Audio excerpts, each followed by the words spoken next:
All right, hello everyone. My apologies for the late start. We unfortunately had a massive distributed denial of service attack against our servers, and saturated all of our data lines. Like basically hundreds of gigabits of data were saturated.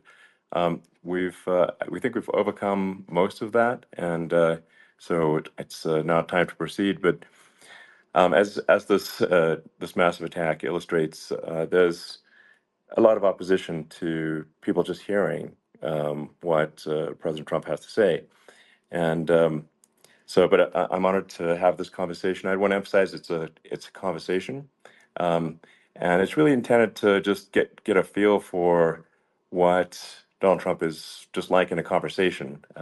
It's hard to catch a vibe about someone if you just don't hear them talk in a normal way.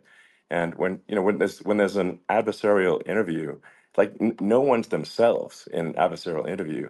Um, and this is really aimed at kind of open-minded, independent voters who just trying to make up their mind. Uh, and so you can understand like what is what is it just like to have a conversation. So um, honored Donald, great uh, to speak. We had a great conversation yesterday. As you mentioned yesterday, if we could just record that conversation and post it, it would have been excellent. And I hope we can have something like that today. Well, I think we will. I'm pretty sure we will. And congratulations, because I see you broke every record in the book with so many millions of people. And it's an honor. We view that as an honor. And then you do want silencing of certain voices. Usually those are voices that have something to say that are constructive, oftentimes constructive. And Yeah. so we have to consider it an honor. But congratulations on breaking every record in the book tonight. That's great. Well, thank you. Well, I mean, maybe we could start off with, the assassination attempt, which was an incredible thing. And I have to say that, your actions after that assassination attempt were inspiring. Um, you, instead of shying away from things, instead of ducking down, you were pumping your fist in the air and saying, fight, fight, fight. And I think I mean, the president of the United States represents America, and I think that is America. That is strength under fire, and so that's a big part of the reason why I was excited to endorse you as the president of the United States for having another term here. Is that was just incredibly inspiring. But I mean, what was it like for you? Not pleasant, I It's have to not be honest. pleasant. I said there Yeah. was blood. I I had being more shot is blood. not much fun. I didn't know I had that much blood. The doctors later told me that the ear is a place that is a very bloody place if you're going to get hit. But in this case, it was probably the best alternative you could even think about because it went at the right angle, and it was a hard hit. It was very, I guess you would say surreal, but it wasn't surreal. I was telling somebody you have instances like this or like a lot less than this where you feel it's a surreal situation.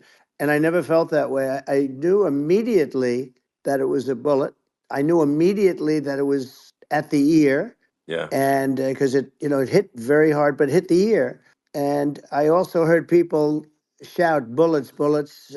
Get down, because I moved down pretty nicely, pretty quickly, and we had bullets flying right over my head after I went down. So I'm glad I went down. The bigger miracle was that I was looking in the exact direction of the shooter, and so it hit me at an angle that was far less destructive than any other angle. So that was the miracle. That was Yeah. for those Split people that second. don't believe in God. I think we got to all start thinking about that. You have to, I'm a believer now. I'm more of a believer, I think, and a lot of people have said that to me. A lot of great people have said that to me, actually. But it was amazing that I happened to be turned just at that perfect Yeah. angle, and all because I put down a chart on immigration that showed that the numbers were so great.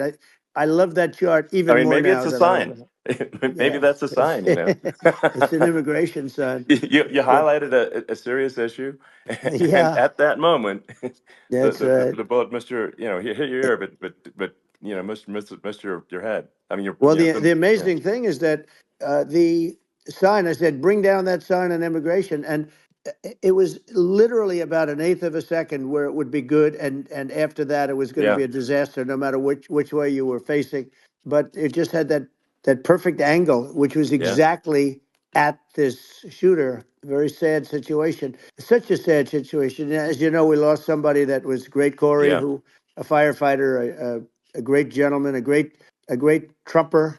He was just a fantastic family and a fantastic man. And a friend of mine came up, Elon, and said, "I'd like to give the family some kind of help." And I said, "That's great." He said, "Do you mind?" I said, "I don't mind at all." And he wrote out a check for $1 million, gave it to the wife, and you know. She said, "This is really nice, but I'd rather have my husband back," which is a nice thing for sure, somebody to say, to be honest. She's great. The family is great, and we raised a lot of yeah, money for them and for two other gentlemen are unbelievable people. Also, they were hit really badly. They thought they were not going to make it, and they did.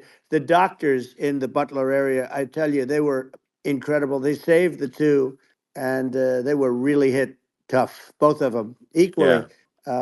And we thought yeah, my first question was because I heard bullets flying over me. I said, "How many people were killed?" Because we had a massive crowd there, a tremendous yeah, thousands and thousands of people, and there was no land. I mean, it was all people. So I said, "How many people have been killed?" Because I knew there were other shots being fired, sure, and they said, "We don't know yet, but some people have been badly hurt." And I have to give the Secret Service sniper, they call him, or sharpshooter, but sniper, yeah, because he didn't know there was a problem. He's an extraordinary shot, obviously, and he didn't know there was a problem, and he was yeah, able to pick it all out within 5 seconds. And he used one bullet from very far away, I guess probably about 400 yards. The shooter was 130, but he was on yeah, he was on the opposite side of the field and the podium, and he saw the smoke and the flame from the gun, immediately recognized it, and immediately took a shot. And it was one perfect shot from very far away. And if he didn't do yeah, that, Elon, he would have. I mean, if he would have, a lot of people, a lot more people could have been sure, badly hurt and killed. So yeah, I have to absolutely, take my hat off to him because that's also a surreal. He's been with them for 23 years, and yeah, he's never had anything like this. And all of a sudden, he has to act, and it's a very tough thing to sure, act and to be shooting somebody. But he saw the gun, saw the smoke, saw the flame from the gun, very far away. I obviously has very good eyes. He's got very good vision, which assume you have yeah, to have in that particular work. But he took absolutely, aim very quickly, and they say it was approximately 5 seconds from long range, yeah, one bullet. If that didn't happen, yeah, because the shooter had a lot of bullets, he had a lot of cartridges up sure. there with him, so could have Well, been very. I mean that's clearly he was very competent in taking that shot to stop the attempted assassination. But I mean, there does seem to be I mean some pretty significant failings elsewhere in the system. Like, there's just no way that, like, how on earth does a shooter get on a roof 130 yards away? That seems crazy. I think most people people are wondering how on earth could such a thing happen. Well, I view it as two ways. There should have been nobody on the roof. There were people, Yeah, because there were so many tens of thousands of people there. There were people that were seeing him, and there was one woman with a red shirt and right. Trump all over I it, saw and the she's video. and she's screaming, "That guy's got a gun!" You saw it probably. Yeah, yeah, There's yeah. a No, I guy saw up the there with videos. a I gun. mean, So. it's like I guess, I mean, for my part, and I think probably many members of the public are wondering how the heck are you know basically people wondering by it, pointing out there's a guy on the roof with a gun, Yeah. and they're seeing it, but somehow it's not being addressed. That does seem Yeah, crazy. well, they're going to learn from this. The communication between the local police, who sort of had an idea, and then ultimately a man lifted himself up to the roof, could barely do it because he was pulling himself up, and Yeah, he saw the man with the gun. The man with the gun pointed the gun at him. He thought he was probably going to get shot, but he was like pulling himself up, and because of that, he couldn't get to his gun, and he fell down. Actually, very badly hurt his leg, his ankle, I hear very badly, Okay. but he fell down, and he did. From what I understand, he did say there's a guy up there with a gun, and the shooting started very quickly after that. I think it forced the shooter to go maybe quicker. He was supposed to be a very good shot. Yeah. My sons, Don and Eric, they can't believe what happened, but they said from 130 yards, a bad shot would hit that target almost every time. They said it's like in golf, Yeah. sinking a 2-foot putt. Yeah. It's not a tough No, shot. it's not a Um, long shot. The Secret Service person had the long shot. He had triple the yeah. distance actually. So it was a terrible thing. Look, uh, it's hard. I have to say this about the Secret Service. When I went down, and I went down based on I think they're screaming, but other people also because people saw this happen. You had so many people. One of the miracles was that nobody ran. I mean, if a gun goes off, the crowd Yeah. control people showed us this. When guns go off, and it does happen in stadiums at a soccer match or some kind of a match, everybody flees. They call it a stampede, like cattle. But everybody, and a lot of Yeah. people get killed with those stampedes. We had Sure. more people than you'd have at some of these matches or these games, and nobody left. You had a small group behind us in the grandstand, and that was full, and you look at it as it was taking place, and normally they'd be running. They didn't leave. They saw that I was hurt. They saw a lot of blood, and they saw that I went down, and it's almost like they wanted to be with me. Well, out front, you had thousands, tens of thousands of people. As far as the eye could see, you had people in Butler, as far as the eye could see, and uh, Yeah. and a lot of press too. There was many cameras on watching this. It's what makes it so different because normally things happen that aren't good, but you never have a picture of it. Here we have all these cameras shooting it. So, Yeah. sort of amazing. But one of the interesting things was that you didn't have anybody flee. You didn't have anybody stampede. Sure. Nobody. And there were some people behind me. They stood up and they're looking like, I mean, I'll tell you, Yeah. you Yeah. want to have them in a foxhole with you. I want to meet some of those people Sure. because Sure. it's so different from what you heard. But so I was down. But the Secret Service Yeah. guys, there were bullets flying right over my head. You could hear them go whizzing, Yeah. and these guys came jumping on top of me, and a young lady, Kate, would jump. They moved so fast, and let me tell you, that took tremendous courage. Now there was a lack of coordination. There was, obviously everybody understands that somebody that building should have been covered, and Yeah, yeah. I mean, that was I the think big that thing. like, I mean, looking at the aerial views, that building would be like the number one spot for a sniper. I mean, it's like the if you were to pick like what is the favorite place, what if you so if the goal is to assassinate, what's your favorite spot? That building, the You're roof of right. that building would be number one. That would have been the spot. It's like you can ask for a better No, location. It's like number no, that one. would have been the spot. Um, What people think yeah, is when the local policeman, who, by the way, he really he did what he was supposed to do. He couldn't hold on any longer, and then when he got yeah, his head just peeking above, this guy standing there with a gun at his head, and when he fell down again, hurt his ankle very badly. But he was making the calls. But what happened is the firing took place very soon. So what they yeah, think is that this guy ran to his site, which he had all planned out with the gun. He ran to the site and he started shooting fast, and maybe that's why he sort of missed. I mean, he uh, yeah. he But he as you got said, me, but he it would have could have hit. been I mean, a much yeah. bigger problem. But he totally would have hit if you hadn't turned your head. So like there was it was a very near It thing. was a So miracle. If I hadn't um turned my head, yeah, I would not be talking to you right now. As much as I like you, exactly. I would not. Yeah, I would well, not be talking to you. maybe talking to me from another realm, perhaps. Yeah, that's Um, right. We'd be talking from a so different place. But it was a very terrible experience. The Butler Hospital, they did such a great job. The doctors were so good. Everybody was so good. There was a mistake.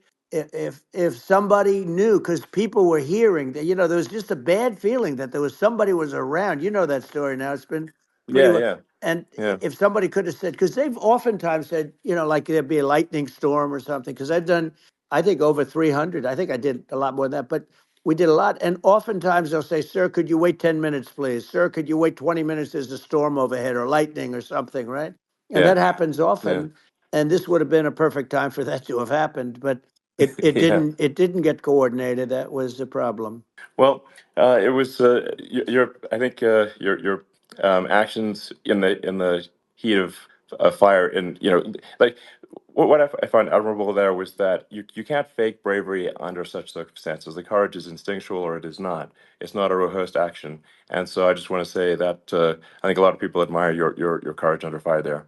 And Well, yeah, so thank you very yeah, much. I appreciate it. I didn't think of it. I just wanted to get up and I wanted to stand up. I wanted to let people know, I felt I was good when they were on top of me, covering me, actually, very much covering me and very bravely.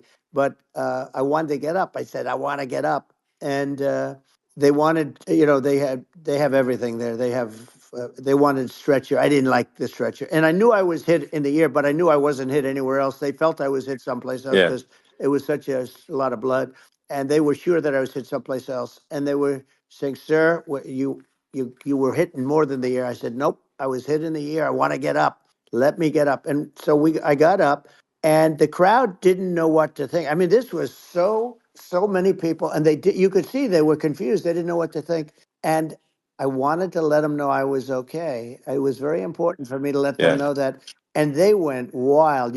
You've seen the after. They didn't go wild when I yeah, got up because they didn't know, was I alive. You really couldn't tell when I stood up before the hand, before the fist in the air. Uh, they didn't know if I was alive. Nobody did. And when I put the fist up, they were just relieved and happy and thrilled, and the place went crazy. It was pretty amazing. yeah. It was a Well, terrible thing, but it it was was really nice. incredibly moving. Yeah. Well, and I mean, speaking of the sort of slide that got you to turn that saved your life, really, was the illegal immigration Right. slide. Maybe this, That's right. maybe this is worth talking about that, It since was it was that slide You're saved your right. life, No, the basically. illegal immigration saved my life. You're right, but I I had to know be at that's that the. exact angle. I mean, that's a great one. Saved by illegal You know, immigration. the Hundred incredible percent. thing though, when you talk about the odds, you had to be exactly at that angle. But the Yeah, incredible thing is that the chart, I used it less than 20% of the time. It was just a moment. yeah, It's always on my left, never my right, and it's always at the end of the speech. So here yeah, we have it. It's on the right, not the left. It's at the beginning, not the end. And even the people that put it up, they were unprepared, and they did a great job. They got it up immediately, fortunately. But I looked to the right, and the bullet came whizzing by, hitting my ear. So it was amazing. But when you think of the odds of that, and yeah, yeah, that normally you wouldn't use it. Normally I wouldn't have the thing, and then it would yeah. have been a very different story. It's very much, I say, an act of God. It's a miracle that it happened, and I'm Sure. honored by it. I'm honored by it. Well, what were you about to say about illegal immigration before you were rudely interrupted with a Well, I was bullet? going to say how good the numbers were. By the way, we're going back to Butler, and we're going to go Great. back in October. We're all set up, and the people are fantastic in Butler. It's a great area. Great, these are incredible people. Like the three that, in the case of Corey, killed, and the other two, the families are. I got to know them a little bit, and the families are great. But we're going back to Butler, and I think I'll probably start by saying, as I was saying, As you were prior to saying, being exactly. so So, horribly interrupted. yeah, But yeah. So rudely interrupted by an yeah, assassination so it was, attempt. but no, but the chart, Some people have no manners. Elon, the chart was just a chart that in my last week we had the best illegal immigration numbers, meaning stopping. It was at the lowest. You've seen the chart; it's become quite a famous Yeah, chart. yeah, But that was the lowest yeah, point ever recorded. It was a really, I mean, I was very proud of those numbers. And then you see what happened with these people, Kamala and Joe. You see what happened.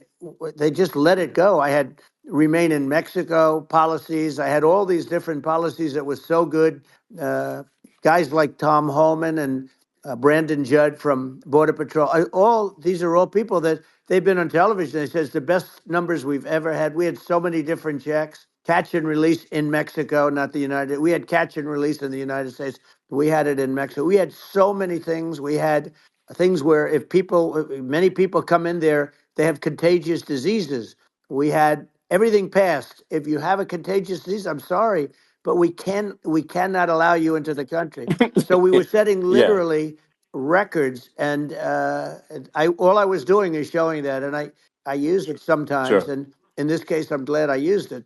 I can tell you that, but they were fantastic numbers. But I'm going to sleep with that chart always. I'll be sleeping with that chart. That chart was very important for a lot of reasons. Well, I mean, would it be accurate to say that you're supportive of legal immigration, but we also need to shut down illegal immigration, and especially unvetted illegal Yes, immigration, because and that's not the same as saying that everyone who's an illegal immigrant is bad. In fact, I think most people who are illegal immigrants are actually good, but you can't tell a difference unless there's a solid vetting of who comes across the border. Does that accurately 100%. represent your position? I say it Okay. very simply. They have to come in legally. They have to be checked. Yeah. Because look, Kamala was the border czar. Now she's denying it. Everything that I do, she's Yeah. saying she was strong on the border. We're going to be strong. Well, she doesn't have to say it. She could close it up right now. They could do things right now. It's horrible. Uh, no tax on tips, and all of a sudden she's making a speech and there will be no tax on tips. I said that months ago. And by the way, they had just the opposite. They had not only tax on tips, but they hired 88,000 IRS agents, and many of them were assigned to go get waitresses and caddies and all of this on tips. They have a policy. They had a policy that they were really going to go after you and were really harassing people horribly. And then all of a sudden, for politics, she says, she comes out with what I said, which I think is terrible, and I think it's also hitting them very hard. These people are fake. Now they're also saying they did a good job in the border. We had the worst numbers in the history of the world, not of our country. There's never been a country in history that has had a catastrophe like this. We've had, I believe, and I think you believe this too. You hear 12 Yeah. million, 13.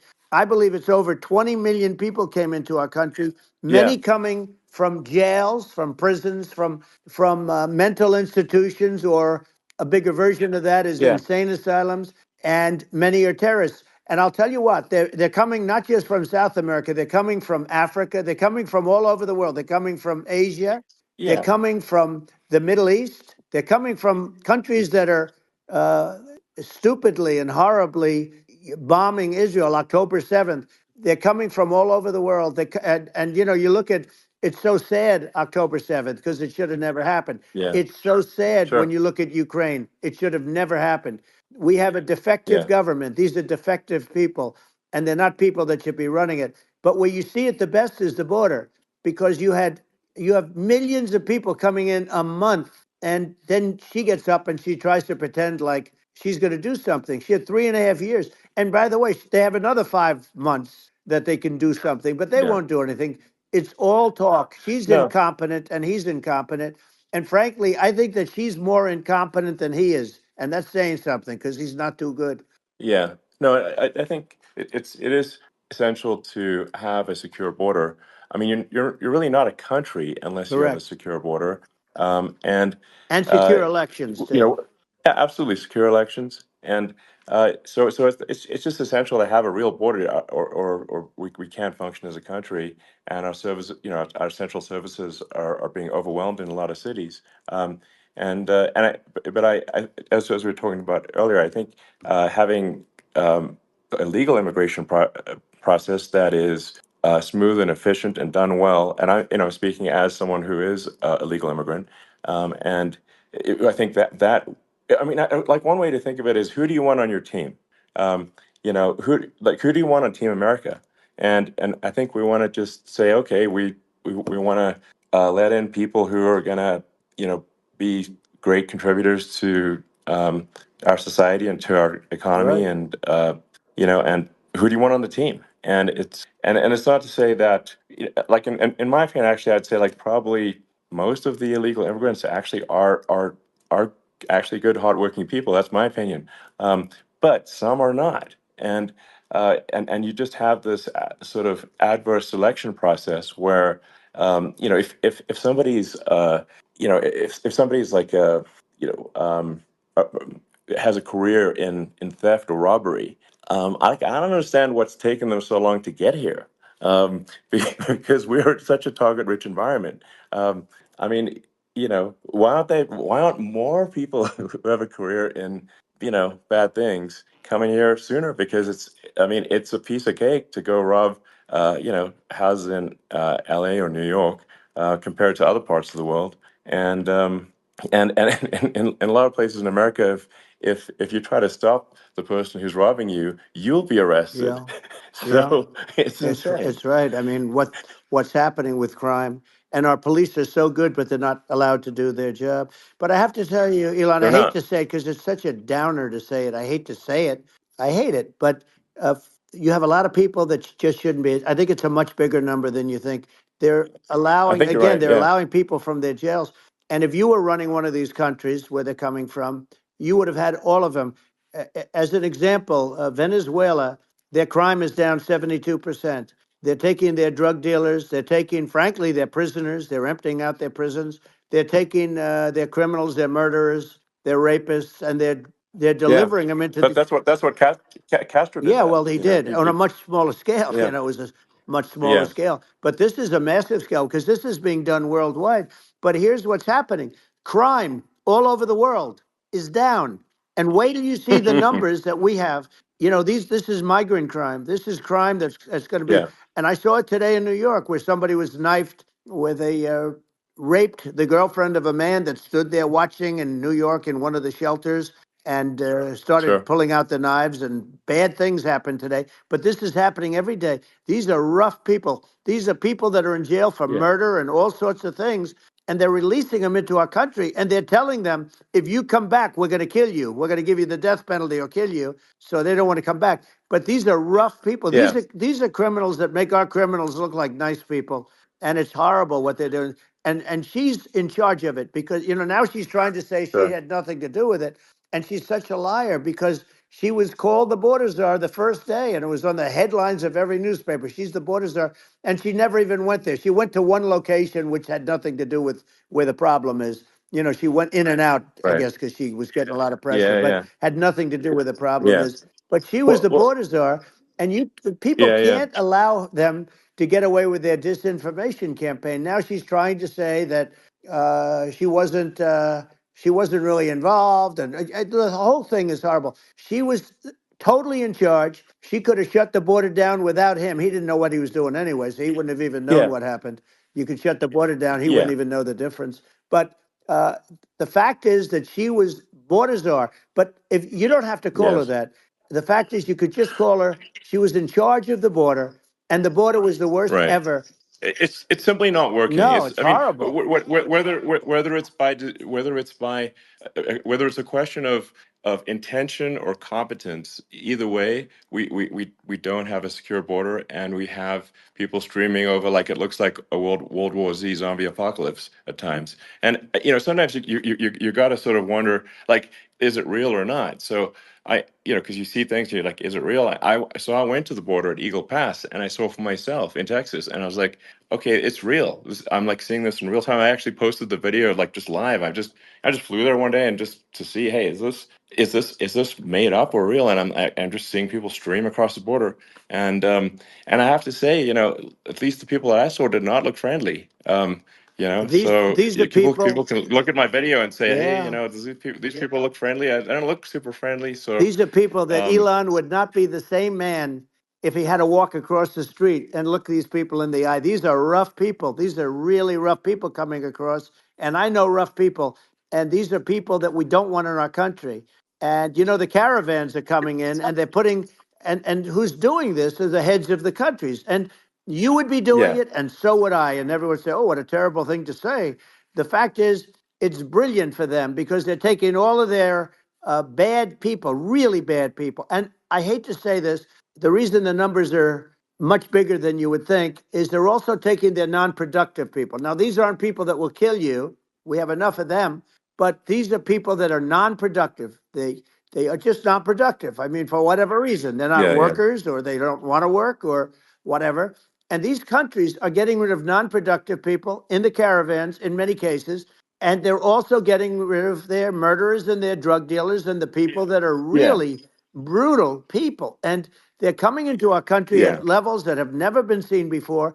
And I saw an ad just before I got on the air. I'm walking over here, and I saw an ad by Kamala saying how she is going to provide border security. Where has she been for 3.5 years? For 3.5 years, Yeah. No. No. we have 20 million people This I poured think is in.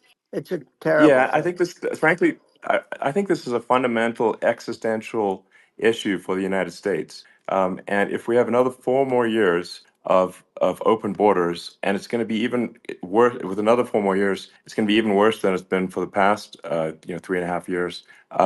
I'm not sure we've got a country You don't have left a country at that left. point. Elon, if they get in, you will have 50 to 60 million people from all over the world, not South America only. You know, we think of South America, we think of Honduras and El Salvador, Guatemala, and Mexico, you know, the four.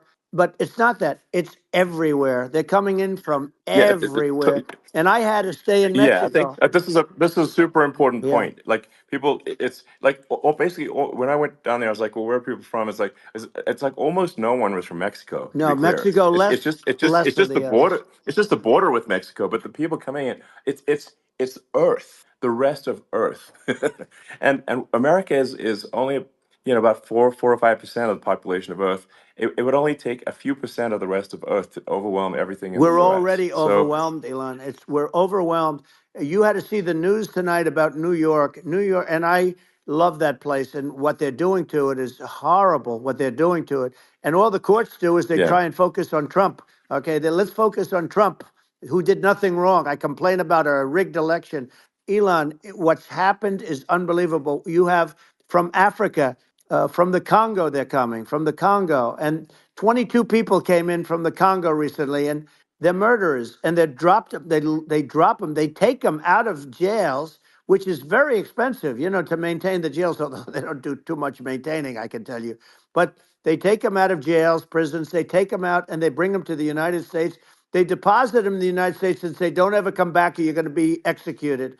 And they don't want to come back, but they won't come back. sure. But they're coming from Africa. They're coming from Asia. They're coming from the Middle East. They're coming from South Well, America. just They're Earth, coming from rest of Earth, everywhere. basically. And there are a lot of Yeah, really everywhere on bad Earth. ones. It's just an everywhere on Earth thing, and it's just not possible for the United States to absorb everyone from Earth, or even a few percent of the rest of Earth. It's just not possible. Well, So Elon, we're going to have that's just to yeah. finish this up. We're going to have the largest deportation in history of this country, and we have no choice. Otherwise, we're going to have a country.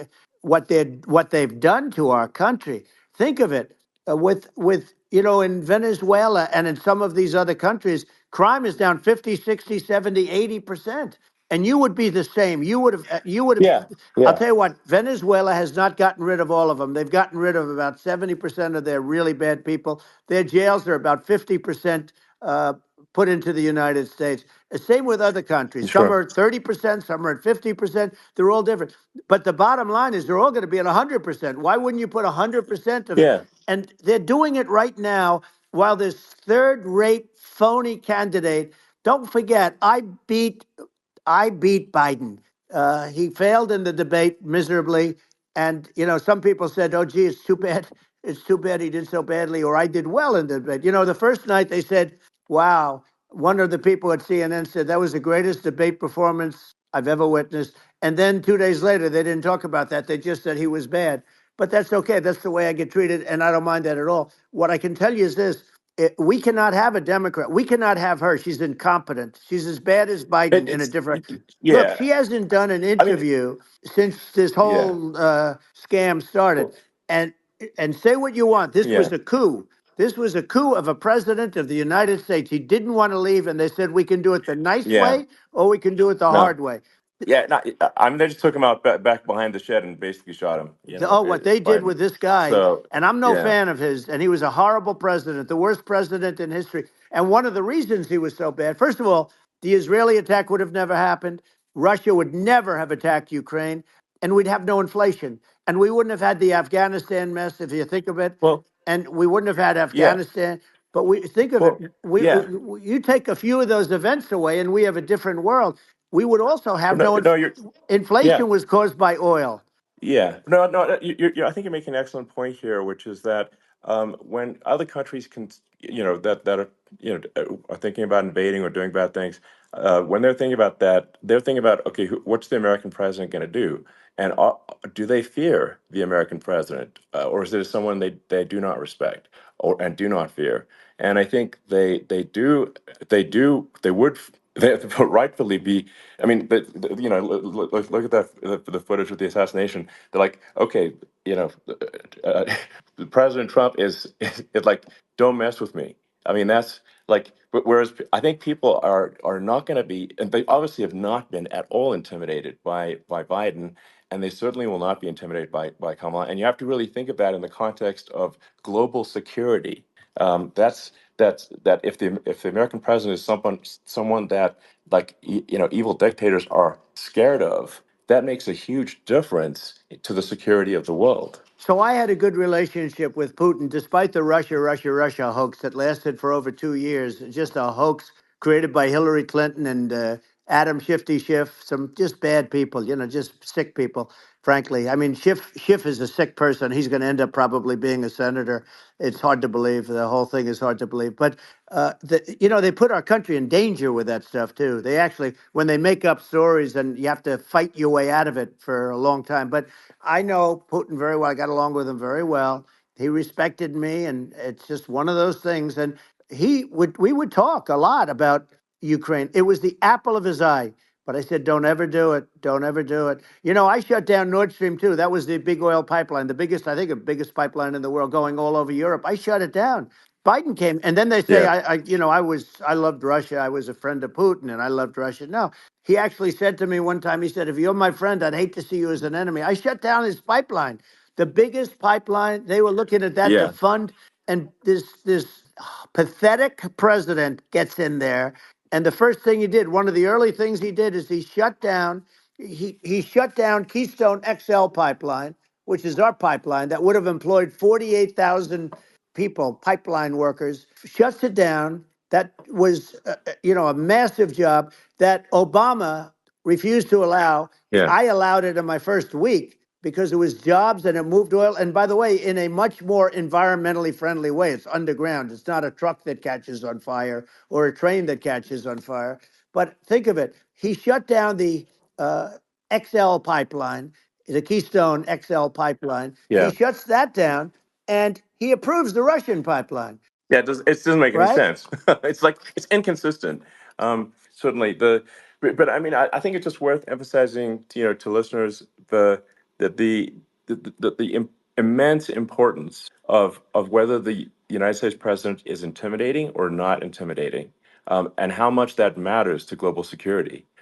Because there's some real tough characters out there, and if they don't think the American president is tough, they will do what they want to I do, know every one of and them. it puts the whole Yeah. world in danger. Elon, I know every one It's of a them, big and I know deal. them well. I know Yeah, Putin. I know President Xi. I know Kim Jong Un of North Korea. I know every one of them.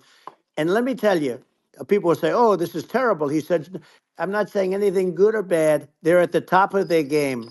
They're tough. They're smart. They're vicious, and they're going to protect their country. Whether they love their country, they probably do. It's just a different form of love, but they're going to protect their country. But these are yeah, tough people at the top of their game. And when they see a Kamala or when they see Biden, Sleepy Joe, they can't even yeah, believe it. They can't believe this happened. All the stuff that you're seeing now, all the horror that you look at Israel, they're all waiting for an attack from Iran. Iran would not be attacking, believe me. When I was there, and I say it with respect because I think we would have been good with Iran. I don't want to do anything bad to Iran, but they knew not to mess around.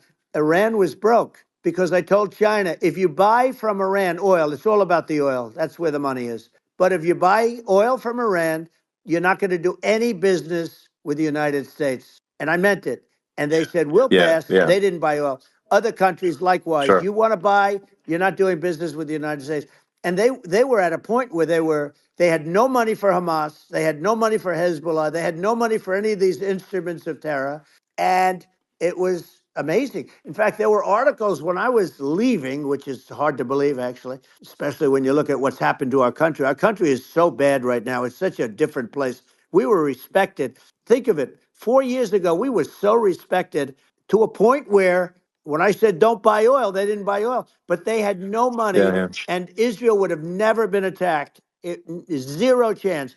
And again, I said to Vladimir Putin, I said, don't do it. You can't do it, Vladimir. You do it, it's going to be a bad day. You cannot do it. And I told him things that what I do, and he said, no way. And I said, way. And it's the last time we ever had the conversation. He would never have done. I got along well with him. I hope to get along well with him again. Getting along well with them is a good thing, not a bad thing. I got along well with Kim Yeah. Jong Un. When I met with President Obama just before entering, it's a sort of a ritual. And I sat down with him and we talked. It was supposed to be for a very short period of time. It turned out to be a long period of time. I said, what's the biggest problem? He said, North Korea. I had that problem worked out very quickly. It was nasty at the beginning with Rocket Man and, all the different things. Yeah. But all of a sudden I got a call. Those were some epic tweets, by the way. Yeah, they Those were were no, like they were epic. absolutely. Everything he said that he has a I- red button on his desk. I said, I have a red button on my desk too, but my red button is much bigger, and my red button works. And then I called him Little yeah. Rocket Man of Little Rocket Man. Anyway, here's the bottom line. All of a sudden, I got a call from him, and they said they want to meet. They want to meet me, and we met. Yeah. As you remember, we met in Singapore. We met also in Vietnam, and I got along with them great. We were Yeah. in no danger. But Yeah. President Obama, It's President because Obama thought they we were going to respond. end up in Yeah. a nuclear war with him. And let me tell you, he's Yeah. got a It's not lot of true. nuclear Yeah, stuff too. He's exactly. got plenty of nuclear. It's He can do plenty of damage. it's So yes. I mean, it's because I mean, people like Kim Jong Un. They respond to yeah, strength, not weakness. well, And if you he and I project had a good strength, relationship. you're good. Remember, I Yeah. remember I met him and we walked onto his land. Nobody ever walked onto his land before. I walked onto. I wouldn't say. Yeah. Let's That bring was up cool. Secret Service again. I wouldn't say they were thrilled when I did that. I walked onto his land, and it was an amazing period. But we were not in danger with him because of me. I always Yeah. say that we have enemies on the outside and we have enemies on the inside. We have some really bad people in our government and people that are and controlling of the people. I mean, I'd mention names, but I really don't want to give them the credit. But we have some really bad, and I say they're more dangerous than Russia and China. If you have a smart president, a president that gets it, we are not in danger from those countries because they need us and they need our help. I mean, we forced Obama, if you think about it, Obama and Biden and Bush to a certain extent, in all fairness, forced Russia and China together. And if you're a history student, the first thing you learn is you cannot let Russia and China align. But then they also got, if you take a look, Iran and they have North Korea. That's, they call it the axis of evil. In the old days, you had the axis of evil. Here we have a modern day axis of evil. These are powerful countries, very heavy nuclear, which is the biggest threat. Yeah. The biggest threat is not global warming, where the ocean's going to rise one eighth of an inch over the next 400 years. And you'll have more oceanfront property, right? The biggest threat is not that. The biggest threat is nuclear warming because we have 5 countries Well, now that yeah. have significant nuclear power, and we have to not allow anything to happen with stupid people like Biden. Biden did something with Russia. There was no chance of him ever going in. And when I left, and then after I left, they started forming big armies on the border with Ukraine, right? And I looked at that, and I thought he was doing that because Putin's a good negotiator. I thought he was doing that to negotiate. But then Biden started saying such stupid things. For instance, he said that it can be a NATO country. Now, Russia, for as long as there's been NATO, has said we're never going to agree to that. And we go right up front and say that. And we did things and said things through this president with a low IQ, very low IQ. He had a low IQ 30 years ago, by the way, but now he might not even have a IQ at all. There's nothing on the board that goes this low. He said things that were so stupid that war would have been that war had zero chance of happening if I were there. Zero chance. He was saying everything Yeah. the opposite. Everything the opposite. And it's so sad because many more people have been killed in Ukraine than you read about. You don't read about how bloody it is and how disaster. Hey, Sure. look, just in the two armies, you lost 500,000 people, and Yeah. Ukraine's having a hard time. Ukraine, I don't know if you saw Yeah. the article recently, and it's true. You don't hear the true story, but if you think about it, Russia's gone, Russia defeated Germany with us, and they defeated Napoleon. They've been around a long time. They're a big fighting Yeah. force, So, of and it's course. very unfair. And Ukraine now doesn't have enough men. They're now using young men and very old men to fight. And we're in a very bad position. And I'm not going to blame exclusively, but I can tell you I could have stopped that. And a smart president could have stopped that. It wouldn't have happened. But we had a Yeah. man that actually made it more prevalent. It was so bad. The words that he was using, the stupid threats coming from a stupid face that he was using. I said, this guy's going to cause us a war. He's going to cause us. And let me tell you, Yeah. it can Yeah. lead to World War III. That can lead to World War III. The Middle East can lead to. We have numerous places that could end up in a Yeah. World War III right now for no reason No, whatsoever. I think you're right. I think people underrate the risk of World War III, and it's just when you're looking at the risk of global thermonuclear warfare, it's game over for humanity, and it's something that people have, I think, after the end of the Cold War, people have become complacent about, but they actually have forgotten that there are currently a lot of nuclear missiles that have targeting parameters for the United States from other 100%. countries. And one of the things And we're going to do is it's we're going to yeah, build an iron dome over us. Israel has it. We're going to have the best iron dome in the world. We need it, and we're going to make it all in the United States. But we're going to have protection because it just takes one maniac to start something. We're going to have protection, and we're going to have. Why shouldn't we have an iron dome? Israel has one. Some other places yeah, have one that nobody even knows about, frankly. But Israel has it. We're going to have an iron dome. But with all of that being said, to me that's so important, the most important. But with all of that being said, the election's coming up, and the people want to hear about the economy and the fact that they absolutely can't sure. buy groceries because they don't have enough money to buy groceries. The inflation has killed them. Food prices are up 50, 60, even 100% in some cases. And this stupid administration allowed this to happen, and it's a shame. And that's the thing that people most care about, in my opinion. They care about the border a lot, and we discussed the border at great length. It's nice to have a Yeah, yeah. forum like this where I can discuss something at length. And by the way, you think Biden could do this interview? Do you think that Kamala could do this interview? They would take a pass on No, they you. could not. So they don't need Elon. They don't need Elon screaming out questions. It's pretty sad when you think that somebody that does this for a living can't answer a question or is afraid to do an interview. And in her case, with a very friendly interview, she's got all friendly interviewers. It's pretty sad. Yes, But the absolutely. big thing now is the Well, economy, Elon. yeah, And as much as yeah, I mean, I view nuclear as the single most important thing, but a lot of people don't. A lot of people don't understand that. But it doesn't have to. If I understand it, that's all you need. Because if I was president, you're not going to have that kind of a problem. But the thing that they really is making them angry is what Kamala and Biden have allowed to happen to the economy. It's a disaster with inflation. The inflation. It yeah, doesn't matter what you make. The inflation has eaten you alive. If you're a worker or if you're just a middle income person, you can't afford. 4 years ago, 5 years ago, people were saving a lot of money.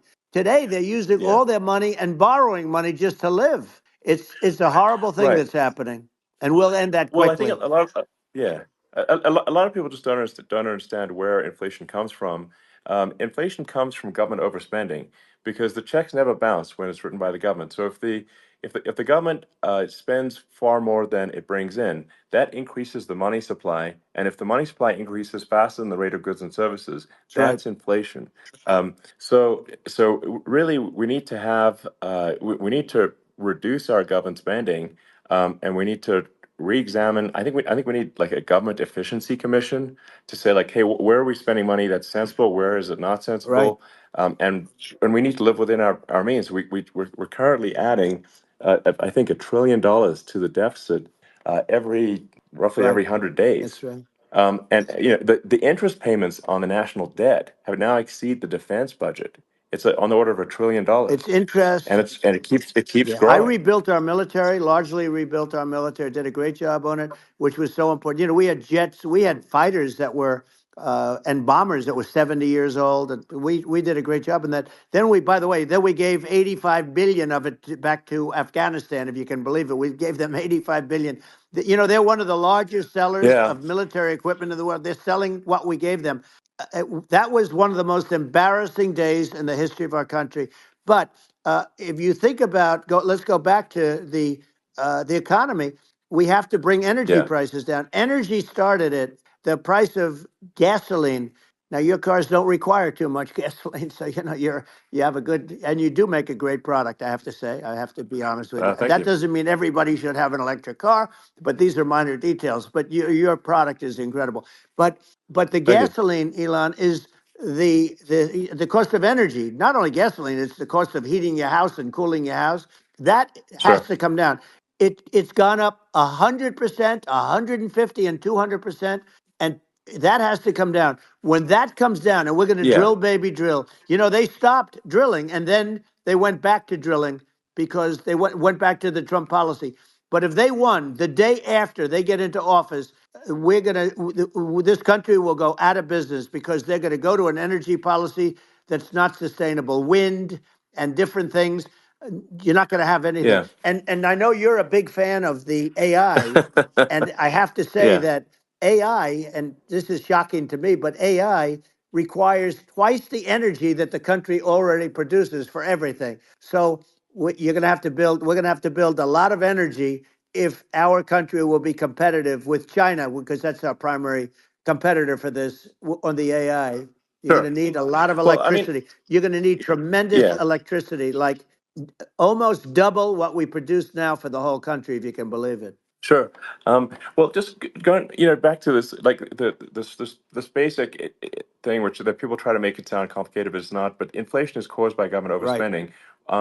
Would you agree that we need to take a look at government Yes. spending and have perhaps a government efficiency commission that just tries to make the spending sensible and so the country lives within its means, just like a The person does. waste is incredible, and nobody It negotiates is. prices. You used to have a lot of people making jets, and you end up with two companies, and they'll probably try and merge at some point.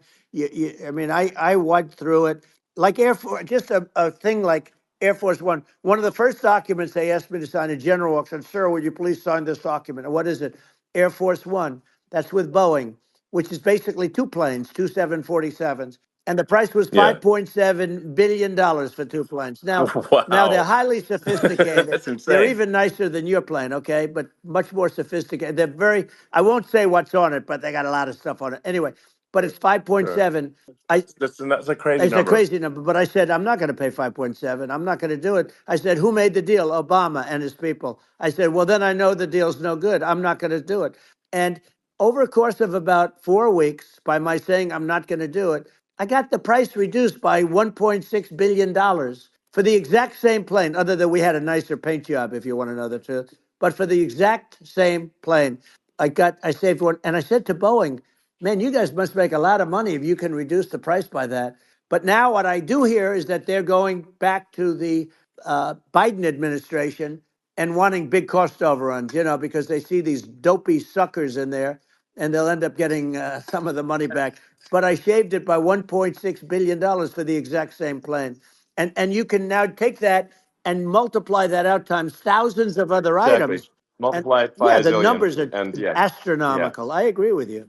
Well, I mean, if so, so I think it would be great to just have a government efficiency commission that takes a look at these things and just ensures that the taxpayer money, the taxpayers' hard-earned money, is spent in a good way. I'd be happy to help out on such a commission I'd if love if it. it were formed. Well, you're the greatest cutter. I mean, I look at what you do. You walk in and you just say, "You want to quit?" They go on strike. Yeah. I won't mention the name of the company, but they go on strike, and you say, "That's okay. You're all gone. You're all gone." So every one of you is gone, and you are the greatest. You would be very good. Oh, you would love it. But if you look at Argentina. Well, I'd be happy to Yeah, by help the way, out. congratulations. I Yeah. just looked at the number of people that are listening to you and I chat. We'll call it a chat, but Yeah. congratulations. This is very good. I mean, it's great. And you're an interesting character. The new head of a place called Argentina, and he's a big, Malay's awesome. he's great. And Yeah. he's a big MAGA fan, that he ran on MAGA. And he took it to an extreme too. He ran on MAGA, and I hear he's doing really a terrific job. It's called Make Argentina Great Again. It worked out perfectly. He came in, he bought a lot of hats, he brought over. but he's doing a big job. He really cut. And I'm hearing Yeah. they're starting to do pretty well. Inflation's getting down. You know, they had like Yes, exactly. 2,000%. And they had inflation like not normal inflation. They had the real deal. But we're going to Yeah. have that pretty soon. We have, I think we Yeah. have the worst inflation we've had in 100 years. They say it's 48 years. I don't believe it. I think we have the worst. They Yeah. don't include a lot of the items that should be included. You know. Yeah. Well, it's just from government overspending and not just not spending taxpayer money Yeah, effectively, and having just like so many departments you can't even name them all.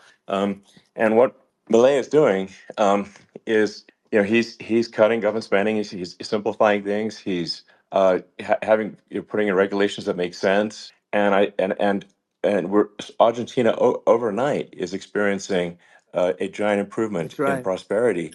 But it's also a lesson for the United States, which is that Argentina used to be one of the most prosperous countries in the world. Right. In the like in the 30s, 40s, and because of bad government policy, it ruined the country. And if you take Venezuela, for example, Venezuela should be incredibly prosperous. They have phenomenal reserves of everything, oil, everything, and it should be prosperous. But if the government's wrong, it impoverishes the people. And so I think we should not be complacent in the United States and thinking that and taking our prosperity for granted, because if with bad government policy, we can run the country into the ground. And that's just something people should bear in mind. Don't take prosperity for granted. Well, think of education. So we're ranked at the bottom of every list of the top 40. We're ranked number 40, number 38. Uh, Norway, Switzerland, Sweden, different countries are ranked good. Actually, China's pretty close to the top. They're a top 6 or 7, but we're ranked at the bottom, almost at the bottom, 38, 39, 40. In other words, horrible. And yet we spend more per pupil than any other country in the world. So we spend more. And what I'm going to do, one of the first acts, and this is where I need an Elon Musk. I need somebody that has a lot of strength and courage and smarts. I want to close up Department of Education, move education back to the states Yeah, where states like Iowa, where states like Idaho, not every state will do great because states that basically aren't doing good now. You look at Gavin Newsom, the governor of California. He he's terrible. He does a terrible job. So he's not going to do great with education. But of the yeah, 50, I would bet that 35 would do great, and 15 of yeah, them, or 20 of them, will be as good as Norway. Norway is considered great. Uh, you can name them. I mean, just they're so good. Some of yeah, these countries are so good.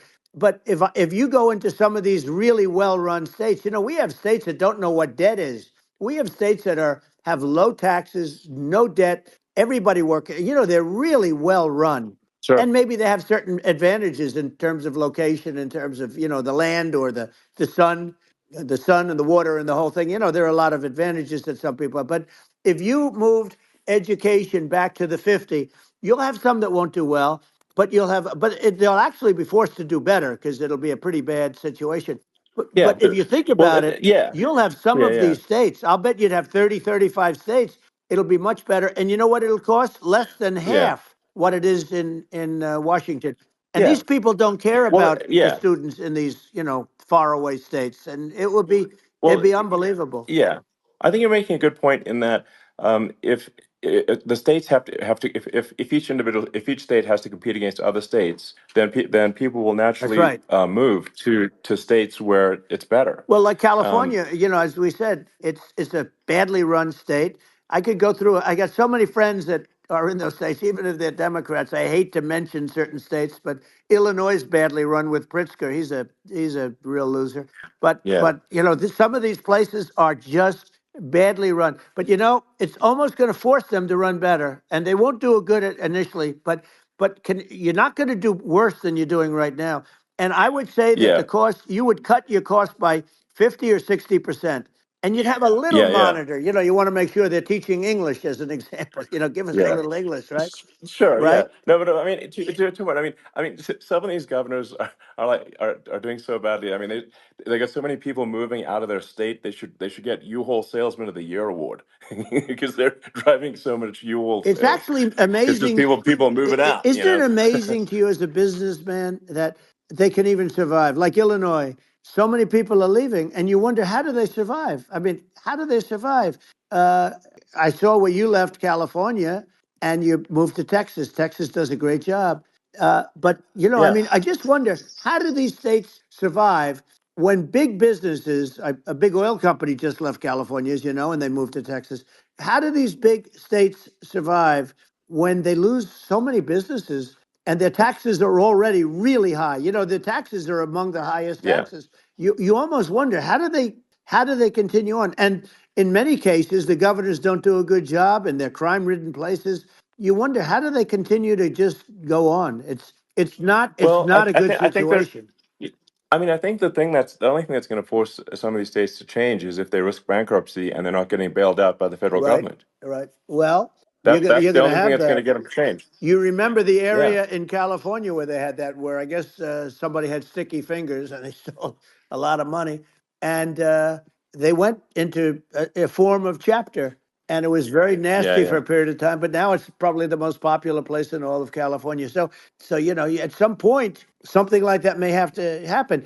But the problem is, you can't penalize people that loan money to the state when you have incompetent people like a Pritzker. Look, the family didn't want him in the family business, and then he ends up being governor of Illinois. So what is he going to be? Is he going to be a great governor? And you have people. I could name every one of them. I got to know every one of Yep. these, and some are very good, and some are just horrible. Well, I think the larger point here, too, as you're saying, like a lot of people are concerned about the economy, a lot of people are concerned about inflation, and inflation is effectively a tax on people that save money, Yeah, and for people that are working day to day, it's just a form of taxation. And if we can solve the government spending problem, we'll solve the inflation problem, which means people will have a better standard of living, and yeah. that's a really big Well, the deal. people that got hurt Um, worst are the people that did it the way they were taught to do it all through, their younger life and their young life and their whole life. The people that saved money and then they got no interest on their money and inflation destroyed them. And frankly, they were almost better off if they didn't do anything like that. I mean, those people have been absolutely decimated, and we're going to bring those people back and help those people. We've got to get the prices down. When I look at bacon costing 4 or 5 times more than it did a few years ago, sure. when you look at some of the food products in grocery stores, people go, they can't believe it. They used to be able to buy a whole cart, and today, a lot of people just don't have the money. They go in and they can't buy anything. They look at Yeah, it's it's. sticker I shock. think They it. call it Yeah. sticker shock, right? I think it really just comes, like I said, I think it just comes down to really, I guess, two things, which is that if you solve government overspending, you solve inflation, which improves living Right. standards of the average person, and then if you deregulate, like have sensible regulations, so because a lot of the regulations are nonsensical and cause the cost to be extreme for no reason, but unless you've got effective deregulation. Like Reagan did a great job on deregulation in the 80s, but it's been 40 years since we had That's right. anyone really. I mean, during your administration, we made some progress, but I think there's an opportunity to make, I think, radical progress with sensible regulation. Yeah. And Well, if it was Elon, we those two things, yeah, those are the big Yeah, deals. we set a record. We did more deregulation and more restrictions on all of the different businesses than any other president. Remember, I had the rule for everyone we put in, you have to get rid of 10 or 12. And we did Yeah, radical cuts on all of that. And a lot of that's being put back by this administration. And we did radical cuts on things that weren't necessary. But we were all set. We had the best economy ever maybe in the world. And then what happened is COVID came in and we had to focus on that and nobody knew what it was. And I always say I got good marks on economy, good marks on military. We knocked out ISIS. We did so many different things. We rebuilt.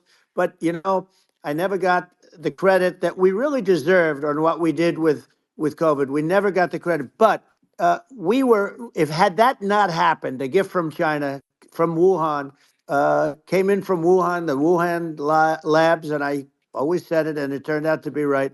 But Yeah. had that not happened, we were set to start reducing debt. We were going to reduce taxes further. I gave the largest tax cuts, and we were going to reduce taxes still further for middle income people, not only businesses. But we did it for Sure. businesses because they're the ones that. That's why we had the great job numbers. But we were set to really start reducing debt, and we're sitting on the biggest pile of liquid gold anywhere in the world, bigger than Saudi Arabia, bigger than Russia. And we were going to drill, and we were going to make so much money. We were going to supply Europe with oil. I had stopped the Russian pipeline, and we were going to supply them with oil and gas. We were going to make a fortune. And then the COVID came in, and we really had to divert. Then what happened is when they came in, we kept a lot of businesses alive.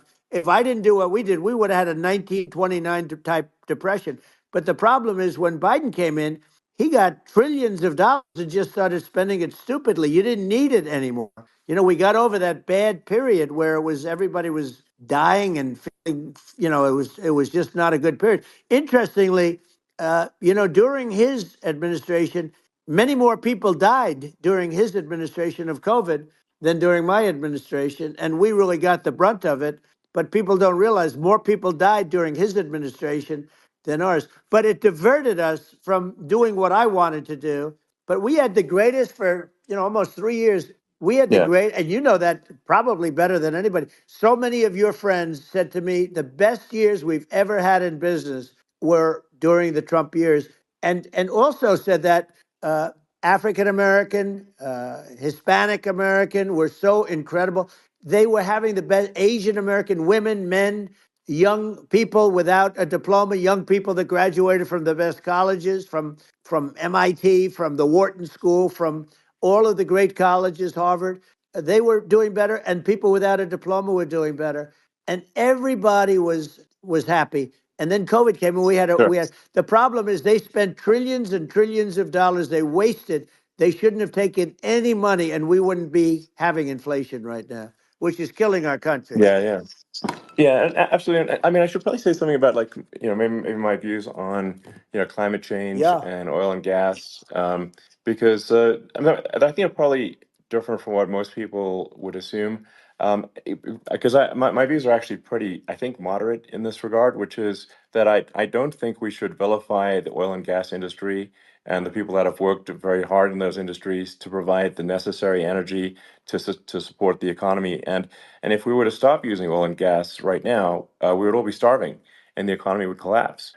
So I don't think it's right to sort of vilify the oil and gas industry. And I, the world has a certain demand for oil and gas, and it's probably better if the United States provides that than some other sure. countries. And it would help with prosperity in the U.S. And at the same time, obviously, my view is like we do over time want to move to a sustainable energy economy because eventually you do run out of. I mean, you run out of oil and gas. It's not there for. It's not infinite. And there is some risk. I think the risk is not as high as a lot of people say it is with respect to global warming. But I think if you just keep increasing the parts per million in the atmosphere long enough, eventually it actually simply gets uncomfortable to breathe. People don't realize this. If you go past 1,000 parts per million of CO2, you start getting headaches and nausea. And so we're now in the sort of 400 range. We're adding, I think, about roughly 2 parts per million per year. So I mean, it still gives us.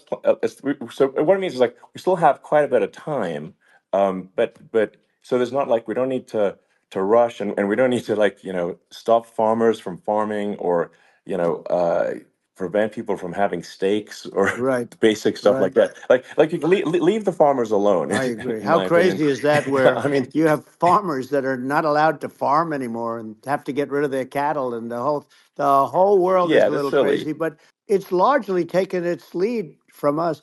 I do say though, I've heard in terms of the fossil fuel, because even to create your electric car and create the electricity needed for the electric car, fossil fuel is what really creates that at the generating plants. And So you sort of can't get away from it at this moment. I mean, someday you might be able to, but I do hear we have anywhere from 100 to 500 years left.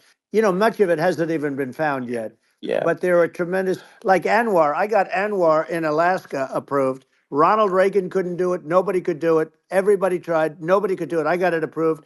The first thing that Biden did was unimprove to get rid of it. He ended yeah, it. His secretary went in and she ended it. And what a disgrace. That's Anwar. That's bigger, or they think it could be bigger than Saudi Arabia in Alaska. Could be bigger than Saudi Arabia. But they went in and they terminated it. And I'll get it going very quickly because not only is it big for Alaska, I mean, you talk about economic development, that for the United States, I mean, that is, they say bigger than Saudi Arabia or the same size, and pure, yeah. really good stuff. And, they end it. So I think we have, perhaps hundreds of years left. Nobody really knows. But during that Yeah. during that I mean, time, my something will estimate. come around that will be Yeah, very good. yeah. Yeah. Well, I mean, my estimate would be, a little more aggressive than that, but it's not the sort of like we're all going to die in 5 years stuff. That's obviously BS. But I mean, my view is like if you just look at sort of the parts per million that increments every year, you get sort of 2 or 3 parts per million every year of CO2. Uh, I mean, I think some of that it's problematic if it accelerates if you start going from two or Right. three to say five, and then there may be some situations where you get just a step change increase in the CO2. Hmm. And I think we don't want to get too close to 1,000 ppm because like that's actually makes it uncomfortable to breathe. Like just existing in 1,000 ppm CO2 is uncomfortable. That's like that's considered like an industrial hazard. Right. Just so it's that's actually you start getting headaches and stuff. So it's even without global warming, it's not comfortable to live. So you don't want to get too close to that. But I mean, I think we've got. I think we want to just move over and if I don't know 50 to 100 years from now yeah, we're I don't know mostly sustainable. I think that'll probably be okay. So it's not like the house is on fire immediately, but I think it is something we need to move towards. And on on balance, it's probably better to move there faster than slower. But like I said, without vilifying the oil and gas industry, and without causing hardship in the short term, I think this can be done. Without but people can still have a stake, and they can still drive gasoline Sure. cars, and it's okay. It's like it's not. I don't think we should vilify people for it, but I think we should just generally lean in the direction of sustainability. And I actually think solar is going to be a majority of Earth's energy generation in the future, and it's certainly trending that way. Hmm. And so you get the solar power, combine that with batteries, so because obviously the sun doesn't shine at night, and then you use that to charge the electric cars, and you have a long-term sustainable solution. And that's what Tesla's trying to move things towards, and I think we've made a lot of progress in that regard. But when you look at our cars, we don't believe that environmentalism, that caring about the environment should mean that you have to suffer. So we make sure that our cars are beautiful, that they drive well, that they're fast, they're sexy. I mean, they're cool. In fact, literally, I made this sexy joke. Model S, Model 3, Model X, and Y spells out sexy. It's probably the most expensive joke out there. Um, but I don't know. I like cheesy humor, So, but I'm a big fan of like let's have an inspiring future, and Yeah. let's work towards a better future, and we can do so without demonizing Right. people. I'm okay. You know. It's very interesting. You use the word global warming, and today they use the word climate change because you have some places that go up, and so they were getting themselves in a little trouble with the word global warming because not every place is warming. Some places are going the opposite direction. But I'm sort of waiting for you to come up with solar panels on the roofs of your cars and on the trunks of the cars, and it just seems like something that at some point you will come up with. I'm sure you'll be the first. But it would seem that a solar panel on the roofs, on flat surfaces, on certain surfaces might be good, Yeah. at least in certain areas of the country where you have the world Sure. where you have the sun. But I would think, and I have no idea because that's not my world, but I would think that this would be something that would be interesting. But the one thing that I don't understand is that people talk about global warming or they talk about climate change, but they never talk about nuclear warming. And to me, Sure. that's an immediate problem because you have, as I said, 5 countries where you have major nuclear, and probably some others are getting there, and that's very dangerous. That's where you need a strong American president because you don't want to have this proliferation. But you have 5 countries and getting more. China is much less than us right now, but they're going to catch us sooner than people think. They're way lower. Russia and us are number one, and I mean, we're sort of tied. And China is far behind, but they're developing at a level that you're not surprised to hear very fast. They'll end up catching up, maybe even Yeah. surpassing. But to me, the biggest Yeah. problem is not climate change. It's not, and everything's a problem, but it's degrees. To me, the big problem is the nuclear power. The power of nuclear is so great. And when I talk Yeah. Yeah. about Nuclear power is underrated. It's I'll awesome. prevent World War Yeah. III, Oh, I will. But the okay. truth is that you have to, because this is no longer army tanks going back and forth and shooting at each other. This is Yeah. a level of destruction and power that nobody's ever seen before. Yeah, and actually, there's the bad side of nuclear, which is a nuclear war, very bad side. But there's also, I think, nuclear electricity generation is Absolutely, you're underrated, right. and it's actually, people have this fear of nuclear electricity generation, but it's actually one of the safest forms of electricity generation. It's just a huge misunderstanding. And if you look at the injuries and deaths, caused by, say, I mean, I'm not going to try to pick on coal mining, but just any kind of mining Right. operation, and there's a certain number of injuries and deaths per year. And you compare that to nuclear. Nuclear is actually way better. So it's underrated as an electricity source, and I think it's something that's worth reconsidering. But there's so much regulation that people can't get it done. So that Maybe they'll have sort to of change the have it, name. The name is just, it's a rough name. There are some areas yeah, it's a rough like when name. you see what happened in, Good bad right, branding. The we'll have to branding's rough. rebrand it. We'll have to give it a good name. We'll name it after you or something. No, No, no, it has hey, it has a no. branding problem. When you see what happened It does have a branding problem. when you see what happened in Japan, where they say you won't be able to go on the land for about 3,000 years. Did you ever see that? And in Russia, where they had the problem, where there's a lot of bad things happened, and they have a problem. And they say that in 2,000 years, people will start to occupy the land again. You realize it's pretty bad. No, But that's not true. but you're Well, no, right no, about it. It's amazing. it's actually not that bad. So like after Fukushima happened in Japan, like people were asking me in California, are we worried about like a nuclear cloud coming from Japan? I'm like, no, that's crazy. It's actually it's not even dangerous in Fukushima. I actually flew there and ate locally grown vegetables on TV to prove it. And and I donated a solar water treatment, yeah, a solar powered system for a water treatment plant, and Yeah, but you haven't because the been danger feeling is so just well lately, and I'm worried about it. no, but I mean, I'm it's just only kidding. it's I'm only fine, kidding. It's like Hiroshima and Nagasaki were bombed, but now they're like full cities again. So Right. it's Well, that's clearly great. not That's great. something that That's um, great. so it's not as scary as people think, basically. But Yeah. um, let's see. I mean, are there some other topics we should touch on? Oh, like lawfare. I think Well, we need to be concerned about. what they've done to Um, this country. obviously, Yeah. yeah. Well, we just won the big I mean, case in Florida. This was a Biden administration did something that's never been done in this country, and that's go after their political opponent, me, with this nonsense and just nonsense. And the big case in Florida we won, but they always pick a judge and a jury, and they use local DAs, they use the local uh, attorney generals like Fani, Fani, spelled yeah, Fani, Fani, and yeah, it's yeah. all a big hoax, and it's all run from there. Like in Manhattan, the one of the top people from the Justice Department went in, ran Manhattan, ran the state. The Letitia James deal was run by a person from the Department of Justice, Biden. They've never done this before, Sure. and they set up a very bad precedent. It's called lawfare, warfare.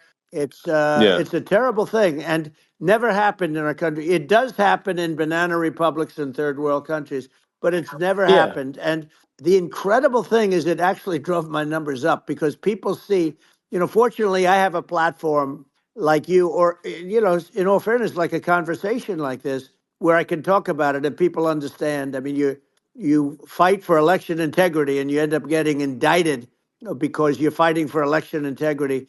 And when the day comes that you can't fight for election integrity, you don't have a country anymore. So what happens? What Yeah. happens is they went after their political opponent, me. Now Biden's, close to vegetable stage, in my opinion. Okay, I looked at him today on the beach and I said, why would anybody allow him? The guy could barely walk. Why would anybody allow him? Does Yeah. he have a political advisor that thinks this looks good? He thinks this looks good because it looks so bad, and it's ridiculous. I mean, and he's been doing Right. that Right. for a long time. He can't lift the chair. The chair weighs about 3 ounces. It's meant for children and old people to lift, and he can't Yeah. lift it. The whole thing is Well, crazy. he's clearly not, I mean, he's clearly like, we just don't have a president right You now. don't That's have a just obviously the president. And case. she's going to be worse than him Um, because she is a San Francisco liberal who destroyed San Francisco. And then as attorney general, she destroyed California. You talk about location, and we're talking about the sun and the water and all. There's nothing better than California. She has destroyed that. She was the original DA. She was the original in San Francisco. She was the original attorney general in California. What she has done to California is, well, you know better than I do. You just left California for a lot of those reasons. And what she's done with crime, with cashless bail, where you kill somebody. I mean, we have states now you kill somebody and they let you out right away. I mean, you don't have to even put up, and then they never find the people unless they kill again, and then they let them out again. Our yeah. country is becoming a very dangerous place. And she is a radical left San Francisco liberal. And now she's trying to protect. Now she's looking like she wants to be more Trump than Trump, if that's possible. I don't think it's possible, but she wants to be more Trump than Well, Trump. yeah. I want a wall. I I want, think that's, she yeah. wants to release all the Yeah. prisoners that are in detention, and some of these guys are really bad. Right. That just came Yeah. I out just saw today. that. She Yeah. doesn't want to build the wall, even though the walls work. Walls and wheels. In your business, everything you do is obsolete. Almost, well, not the tunnels, but everything is obsolete. Even your rocket ships, they're like a month later, they're obsolete. You find a better way to. The only thing that's not obsolete is a wall and a wheel. And the wall, I built hundreds of miles of wall, and that's why we had such good numbers. I was going to add Yeah. 200 miles. We bought it. We could have flipped it up in 3 weeks, and they sold it for 5 cents on the dollar. That meant, I said, wow, that means that they actually do want to have open borders. She wants to have open borders, and now she's going like she's tough on the border. It's such a lie. Yeah. This is simply not true. Yeah, This is simply no, not and true. everybody Yeah. knows it's Simply not not true. true. It's a disgrace that she can Yeah. say it. No, I mean, obviously, what's happening sort of overnight is they're rewriting history and making Kamala sound like a moderate when in fact she is far left, like far Worse left. than Bernie Um, Sanders. She is considered more yeah, liberal by far than Bernie Sanders. She's a radical left lunatic. And if she's going to be our president, very quickly, you're not going to have a country anymore. And she'll go back to all of yeah, the things that she believes in. She believes in defunding the police. She believes in no fracking, zero. Now all of a sudden she's yeah. saying, no, I will. I really want to see fracking. If they got in, the day she got in, she'll end fracking. And by the way, if people didn't think that, the lunatics that really believe in that, they won't vote for her. Like like the Yeah. Palestinians and Israel. She is so anti-Israel, and she's bad for both. Biden actually did something that was impossible. Both sides hate him. Both sides. That was a hard Yeah. thing to do. Unification.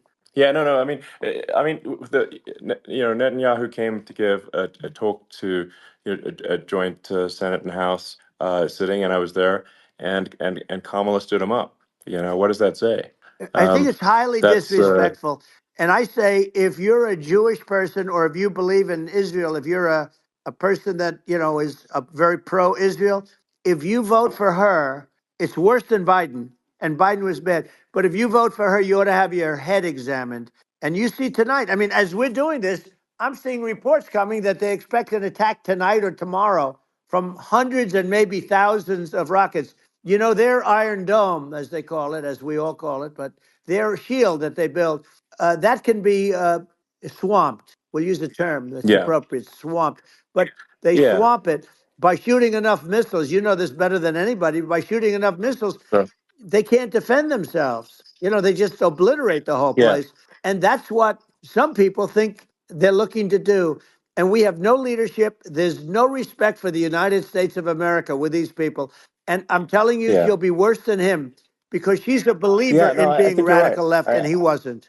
I think you're right. I mean, it really it's important for the public that may be listening to this to look at Kamala's track record, before the last like month, and say, is that a track record you agree with? And I think if you're an independent moderate, you definitely would not agree with it, because it is her behavior has been far left, and we're seeing just an overnight propaganda attempt to rewrite history and make it sound like Kamala's moderate when she in fact is not moderate. Well, So I her think running that, mate approved, signed into legislation, tampons in boys' bathrooms. Okay, now yeah, that's yeah, all that's I have weird. to hear.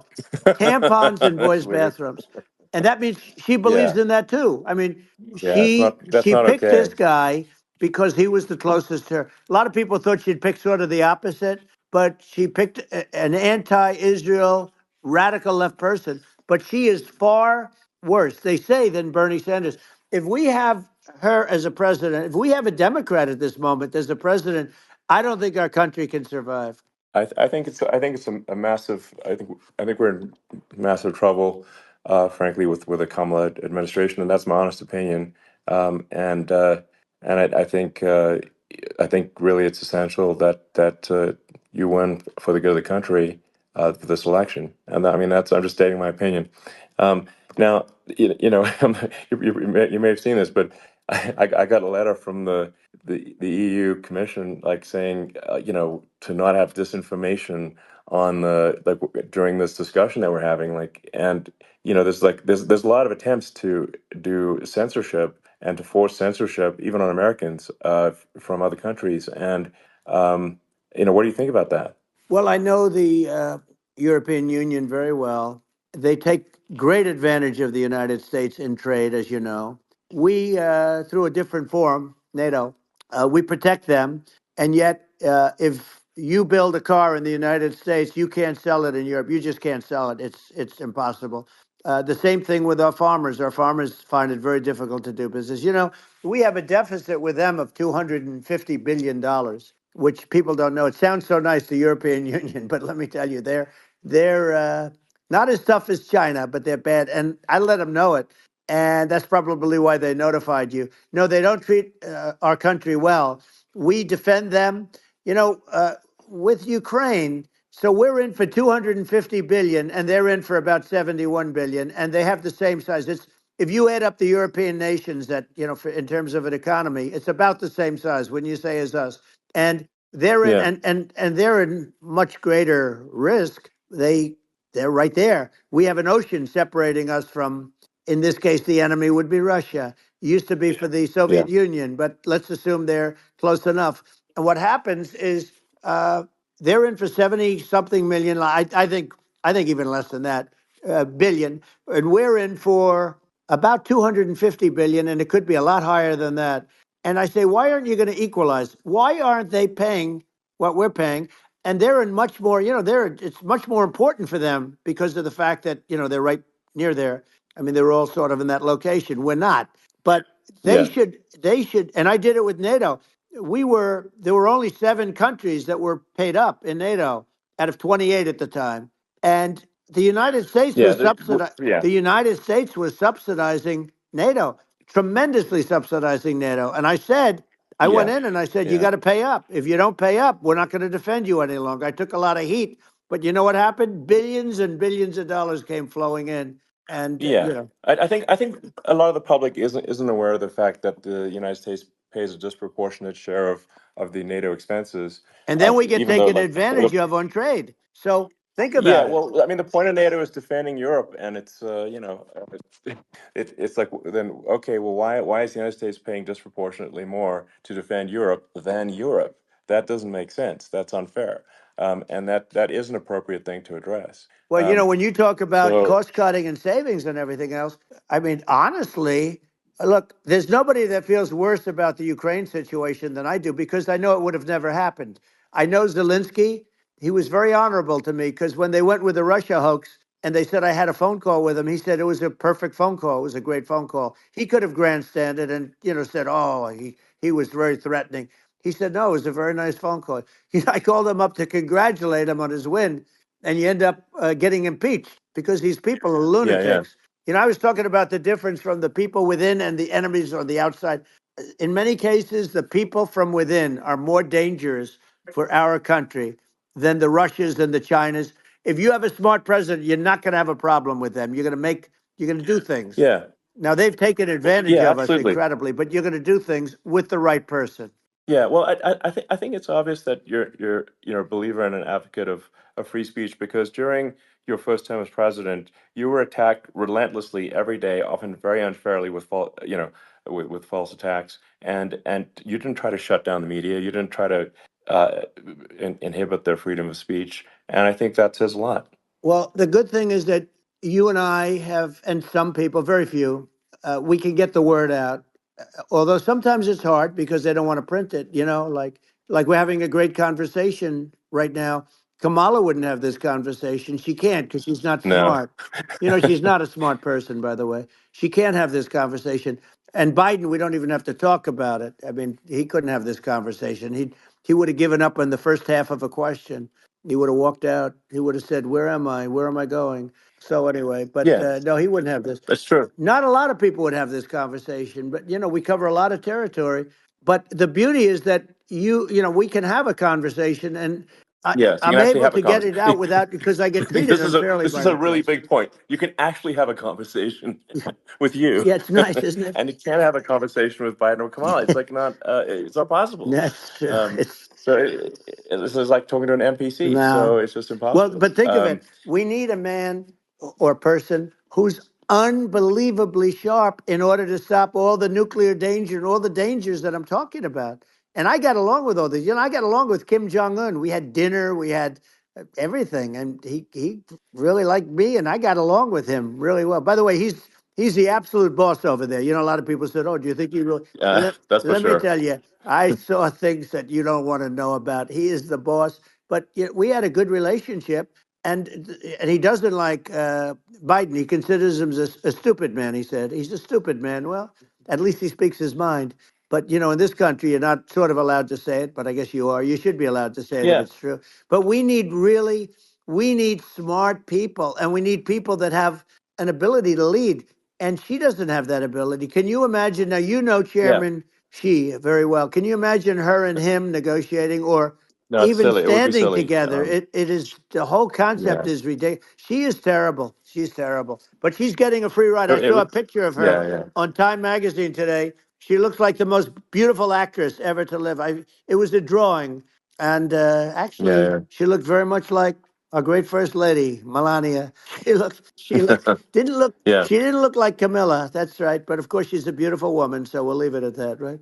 Yeah, well, maybe like I think part of what people in America want to, people in America want to feel excited and inspired about the future. They want to feel like the It's future is true. going to be better than the past, and that America is going to do things that are greater than we've done in the past, reach Right. new heights that make you proud to be an American and excited about the future.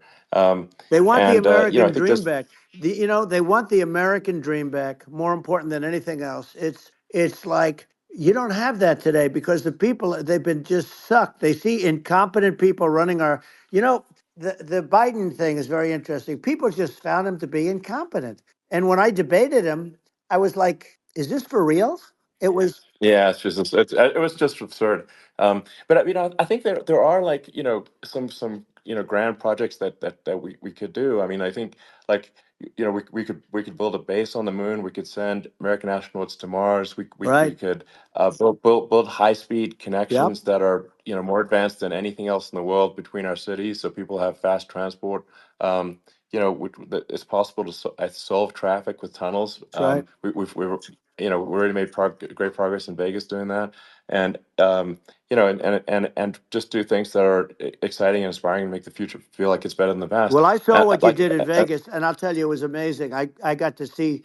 I took a big glimpse at it, and it's incredible. It's incredible, and you could do that all over. You could do that all over. It's It's deep. Yeah, You and don't that's even need much structure, assuming you're in the right areas. no, it's It's straightforward. amazing. So and like I think we could do some things that like China's got incredible high speed rail between its cities, but I think it's actually possible with tunnels if with deregulation with an ability to actually where it's like legal to actually do the tunnels, then you could have high speed tunnels that are actually better than anything else in the world for high speed transport between Yeah. cities, and that would be something that Americans can say, "Wow, okay, we've got something that's cooler than anyone else in the Yeah. world." That's the kind of thing that makes you proud to be an And American. much safer than surface trains where there is a danger there, with people, with crazy Yeah, people. It's much safer, much better. And it's sad because I've seen some of the greatest trains. I find it fascinating. And I've seen the systems and how they work, and the bullet trains, they call them, I guess. And they, yeah, they go unbelievably fast, unbelievably comfortable with no problems. And we don't have anything like that in this country, not even close. And yeah. it doesn't make sense that we don't. Doesn't make sense. Yeah, and I think also like there's I'm kind of hopping on the excess regulation, but I think something that like I think people can generally understand is that what happens with laws and regulations is that there's more and more of them every year, and unless there's a process to clean them up, eventually everything becomes You're right. illegal, and that actually it slows down the development of new technologies. I mean, if you take the sort of like I think there's room for some reform at the FDA Yeah. for Yeah. improving the speed with which we approve drugs that could help save lives and improve people's Yeah. lives. I worked very hard on that. We That, got that down yeah, to the lowest number ever, and we got therapeutics approved in the FDA that people can't even believe the speed. But I took them on. I don't think they like me too much, but I got things approved in the FDA at numbers that they wouldn't believe. And it's a very bureaucratic group. Actually, it's a fine group of people in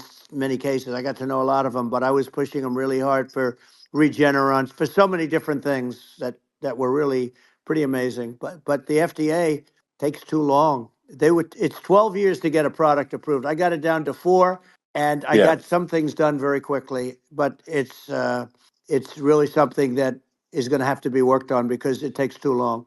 Just takes too long. Yeah, it just takes too long, and it's you end up in the same with the approval, but it's just it takes years instead of something that I think could potentially take Yeah, months, that improves people's lives. I yeah, think but I just wanted to sort of hop on this point that like there has to be an active process for reducing rules and regulations because otherwise they just keep building up every year and yep, you get like hardening of the arteries and eventually everything's illegal or takes forever and then we just ossify as a society. We can't make any yeah. progress, and that's it's a really big Well, deal. Elon, just So getting back to the FDA for 1 second, I got something done called Right to Try. This is where you can go in and if you're terminally ill, you can use a space age, medicine or whatever it may be. We have the best doctors, the best labs in the world. We really do. And but people would go to other countries because you couldn't use the product, even if they thought it worked, because it's going through the FDA. I got it approved yeah, where you can yeah, you basically you look, nobody wanted, the doctors didn't want it because of the liability, the country didn't want it, our country, because they didn't want to get sued. These are people terminally ill. The insurance companies didn't want it, and the pharmaceutical companies, nobody wanted it. I got everybody into a room, and we came up with an agreement that you won't get sued. And also, they didn't want it on their record. If somebody's terminally ill and they die after taking a drug, they didn't want that on their record. So we set a separate list. If somebody was, so it wouldn't count as a negative. yeah, Okay. And as you know, we got it yeah, done. We have saved Right to Try. They've been trying to get this done for 58 yeah. years. And it sounds simple, but it wasn't because, the insurance companies, nobody wanted it, but we got it done. Sure. You sign a document that you're not going to sue the insurance companies, the country, you're not going to sue anybody. And we got it done. And we're saving tens of thousands of lives. Right to Try. Hopefully, you never need it. But if you Yeah. do, you don't have to travel to Asia. People, Right. if they had money, they go to Yeah. Asia, they go Sure. to Europe. If they don't have money, they go home and die. That's what happened. They'd go home and Yeah. die. Well, I mean, and actually, to give Europe some props here, it's like if a drug is approved in Europe, which has a crazy amount of regulations, it should obviously be approved in the U.S. Yeah. I mean, they get more regulations than we do. So why would a drug be approved in Europe and not in the U.S.? That's crazy. Well, we did it. We did Um, something that really, they've been trying to do it for 50 years and they just couldn't get it done. And I got it done. And it's really something. But you're right. Some people go to Europe because a drug isn't approved here, but it's approved in Europe. And it's a drug that, generally speaking, would yeah, work. It's pretty crazy. You're absolutely. right. And I think so, as long as people are properly informed of the pros and cons and like these are the risks, these are this is the risk, and like you make your own decision. Yeah. That makes sense. Well, I think just, So in sort of closing up, and by the way, I'm looking at the numbers. You got a lot of people listening. I hope you don't get yeah, nervous because you got a lot of people listening to you right now, like 60 million or something. What is that number? It's crazy. It's amazing how you can see that right away. How many? What is the number? Wow. What is it? well, Wow. I think in Wow, terms of that's a people that's a that big that's bigger than you said. You said 25 and you're much more than double that number, 25 million. I think you're going to be 60 or 70. And I guess over a period of time. Hey, I congratulate you. Do I get paid for this or not? well, I think actually in terms of the number of people that will hear this conversation over the next few days to Right. weeks, it's going to be hundreds of That's what they millions. say. Yeah, that's good. Well, look, it's an Yeah. honor. Yeah, I just asked this: are you better off now, or were you better off when I was president? Nobody's better off now. People, we put out polls on that, and nobody's better off now. Inflation has killed it, and they also feel very unsafe. You look at what's going on with a lot of different things. You look at the riots we had at the Yeah. colleges over. I mean, it's ridiculous, but Right. all of the riots, they just feel unsafe. And now they really feel unsafe because you have a new form of crime. It's called migrant crime. I call it Biden Well, migrant yeah. crime. Maybe I'll call it Well, Kamala migrant crime. But I mean, with all these things, I always try to get to the ground truth by just asking people. And my mom lives in New York, and I was like, Mom, do you know have you any of your friends been attacked or assaulted? And she said, yeah, three of her friends in three it's separate crazy. incidents were assaulted just in recent months, just walking around the streets of New York. And I said, well, did what happened to the people that assaulted them? Oh, nothing. They got away. Like, and they just They know that always get away. nothing's going to, and they don't even, and they don't even bother reporting it because there's not, they know that they're not going to, people are not going to get prosecuted. They just let, violent criminals out in New York The only one with that gets zero bail. prosecuted is Donald Trump. They don't get, they prosecute Trump. Yeah, I mean it's just obviously messed up Oh, it's if terrible. violent criminals are being getting off scot Yep. free, and meanwhile the New York spending massive resources prosecuting you, and it's like what's this and I think the sort of sensible public looks at this and says, what the heck's going on here? This is obviously abuse of the legal system. Um, the legal system is supposed to be protecting the That's right. public from violent criminals, and it should be obviously allowing the public to make their own decision about who should be president, as opposed to some legal case. Once they start this precedent, because this can go on with the next one. I mean, this is a very bad precedent what they're doing in terms of going after their political opponent, and that's all it is. It's going after their political opponent, Yeah, and then you get a judge who's a strong Democrat, and I'm being nice when I say that. In many cases, crooked as hell.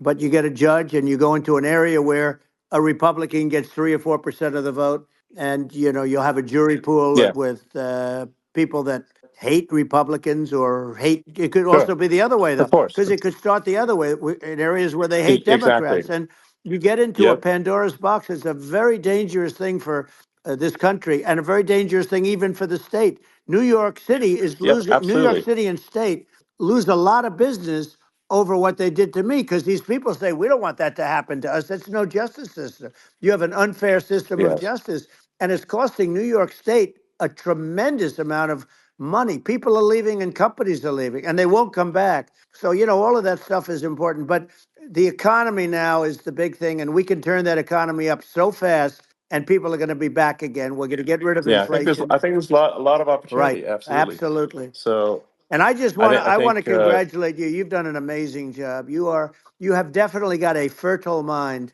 You know, we can talk. You and I can talk about Well, rockets it's and, kind of you to say. Thank well, you. tunnels. We can talk about tunnels and rockets and electric cars. So many things. And now you're into the AI, and that's going to be another beauty, I'll say. So Yeah. it's an amazing thing you've done, Elon. It's an amazing thing, and I Well, congratulate you. I mean, thank you. And well, I mean, I just say here, here's to an exciting, inspiring future that people can look forward to and be optimistic and excited about what happens next. And that's the kind of future that I think you will bring as president, and that's why I endorse you. Well, I appreciate that. That endorsement meant a lot to me. Not all endorsements mean that much, to be honest. Your endorsement meant a lot. And, you know, we have a phrase, make America great again. It's pretty simple, but it really says that we want to make America great again. And we can do it. We can do it now. But if we were going to suffer another 4 years like we've suffered for the last 4 years, I'm not sure the country can ever come back. That's how bad it is. It's so bad. We have to do a I lot of think that's a things. very real Yeah, risk. it's a big That's a risk. very real risk. Yeah, And it's, I'd just like to note to people listening, like I've not been very political before, and if you look at my record, I've actually been. I'm not like some, so they try to paint me as like a far right guy, which is absurd because I'm like making electric vehicles and solar and batteries, helping with the environment, and and I actually I supported Obama. I stood in line for 6 hours to shake Obama's hand when he was running for president, and so it's not like I'm like some sort of dyed in the wool long term Republican. I call myself historically a moderate Democrat, and but now I feel like we're really at a critical juncture for the country, and I think a lot of people thought the Biden administration would be a moderate administration, but it's not, and obviously we're just going to see an even further left administration with Kamala. That's my honest opinion. I mean, her dad is literally. I mean, she was brought up as an actual. Her dad is a Marxist economist. That's you can Google it. I mean, it's not a. We're not making this up. That's how she was brought up. So, and we want to have a future that is prosperous. And I think we're just at this critical juncture. And I think this is a case of the America is kind of at a fork in the road, it's true. and I think it will take if the path to, like you are the path to prosperity, and I think Kamala is the opposite. Then that's my honest opinion. I'm gonna get attacked like crazy, and I've also experienced quite a bit of lawfare myself, and but I'm just trying to tell people my honest opinion, and I haven't been really active in politics before, and I'm just trying to point out that my track record historically has been moderate, if not moderate, slightly left. So this is to people out there who are in the moderate camp to say, I think you should support um, Donald Trump for president. And I think it's actually a very important junction in the road, and we're in deep trouble if they don't, if it goes the other way. Well, I want to thank you. And, you know, I actually always did think of you as somewhat left. I must say that. So it's Yeah. even more of an Well, honor to have yeah. your endorsement. I know how strong you feel about it. But, you know, when you think of her, San Francisco, 15 years ago, I had a great friend, Bob Tish. He said it's the greatest city in America. And now it's almost not livable there. And California likewise. And she was involved in the destruction of San Francisco and the destruction of California, and she will be involved in the destruction of our country if people are so unwise as to elect her. And I hope that doesn't happen. And I hope the elections are going to be run honestly. And we're going to turn this country around. We're going to do things and we can do it fairly quickly. And we have to get rid of the criminals that have been, given to us by other countries as they laugh. They laugh at Yeah. us. They think we're stupid to accept these people. These are radical, stone cold killers in many cases and terrorists. And they're in our country by the hundreds of thousands. Yeah. And we have to take Yeah. them out. Yeah, I mean, if I could summarize it, perhaps, I think these are issues that I think most people in America would agree with, which is that we want safe and clean cities, we want secure borders, we want sensible government spending, we want to restore both the perception and reality of respect in the judicial system, just stop the lawfare, and I think that's like, and how are those even right wing positions? I think those are that's just common sense, and that's I mean, would you agree with that? 100%. I don't understand, the whole, they call it progressive. They don't like the word liberal anymore, but call it liberal or progressive. I don't understand how somebody could say that it's okay for them to empty prisons into our country. And again, I told you their Yeah, crime rates definitely all not over the world okay. are going way down, which makes sense. In fact, the next time what we'll do is if something happens with this election, which would be a horror show, we'll meet the next time in Venezuela because it'll be a far safer place to meet than our country. Okay, so we'll go. You and I will go, and we'll have a meeting and dinner in Venezuela because that's what's happening. Their crime rates coming down, and our crime rates going through the roof. And it's so simple. And it's, you haven't seen anything yet because these people have come into our country and they're just getting acclimated, and they don't know about being politically correct law enforcement or lack of law enforcement. And our police, I have to just end with this. We have great police, we have great law enforcement, but they're not allowed to do their job. They have to be able to do their Yeah. job without being destroyed. Well, absolutely, and it's obviously demoralizing if you're a police officer risking your life to to arrest violent criminals who could kill you and do kill you sometimes, and then you arrest the violent criminal, and then the DA doesn't prosecute and that's let the guy out. Yeah. Well, then like why should a police officer risk their life to arrest a violent felon Well, even worse, if Elon, nothing's going to happen? even worse, they prosecute the police officer. They go after it and they prosecute the police officer and they take away his pension. They take away his Yeah. job. He loses his family. He loses his house. Well, I thought it was very telling, like incredibly telling, that when there was that case where sort of a gang of thugs beat up police officers. I think it was in Times Yep. Square in New York, and and then nothing happened to those guys. They were let out, zero bail, and I think a bunch of them were given free tickets to California. Well, what is I mean, that is a gross indignity against the United States, and that's how, I mean, this is insane. Like, have we lost all pride? What that how can such a thing be allowed to occur? I've never seen anything. You know? We see where they get shot. It's a very dangerous profession, but it's something they're very proud of, and they want to be able to do their job. But I've seen them get shot. I've seen a lot of things, but I've never seen where these guys are standing in the middle of a big street, everybody watching them, and they're literally boxing, like punching, stand up fighting a police officer. There were two of them, and you Yeah, had about six yeah, of these yeah. guys, and they're punching the hell out of them. And in their own country, they would be dead if they did that. They'd be shot. They Yes. would be shot instantly. And they come from these countries, and it's taking them a while to realize that we don't do that in this country. But in their own Yeah, country, if they stood on a street and had a fight with a police officer, they would be shot. There's no political correctness. And yeah. It's it's just such a sad thing to see. And that's the reason you we have yeah crime, by the way, yeah. because we don't do anything about Yeah, it. yeah, we just cannot have a situation where our police officers are beaten up on camera by a gang of illegal immigrants, and then nothing happens to the guys that beat up the cops. I mean, and they're let out.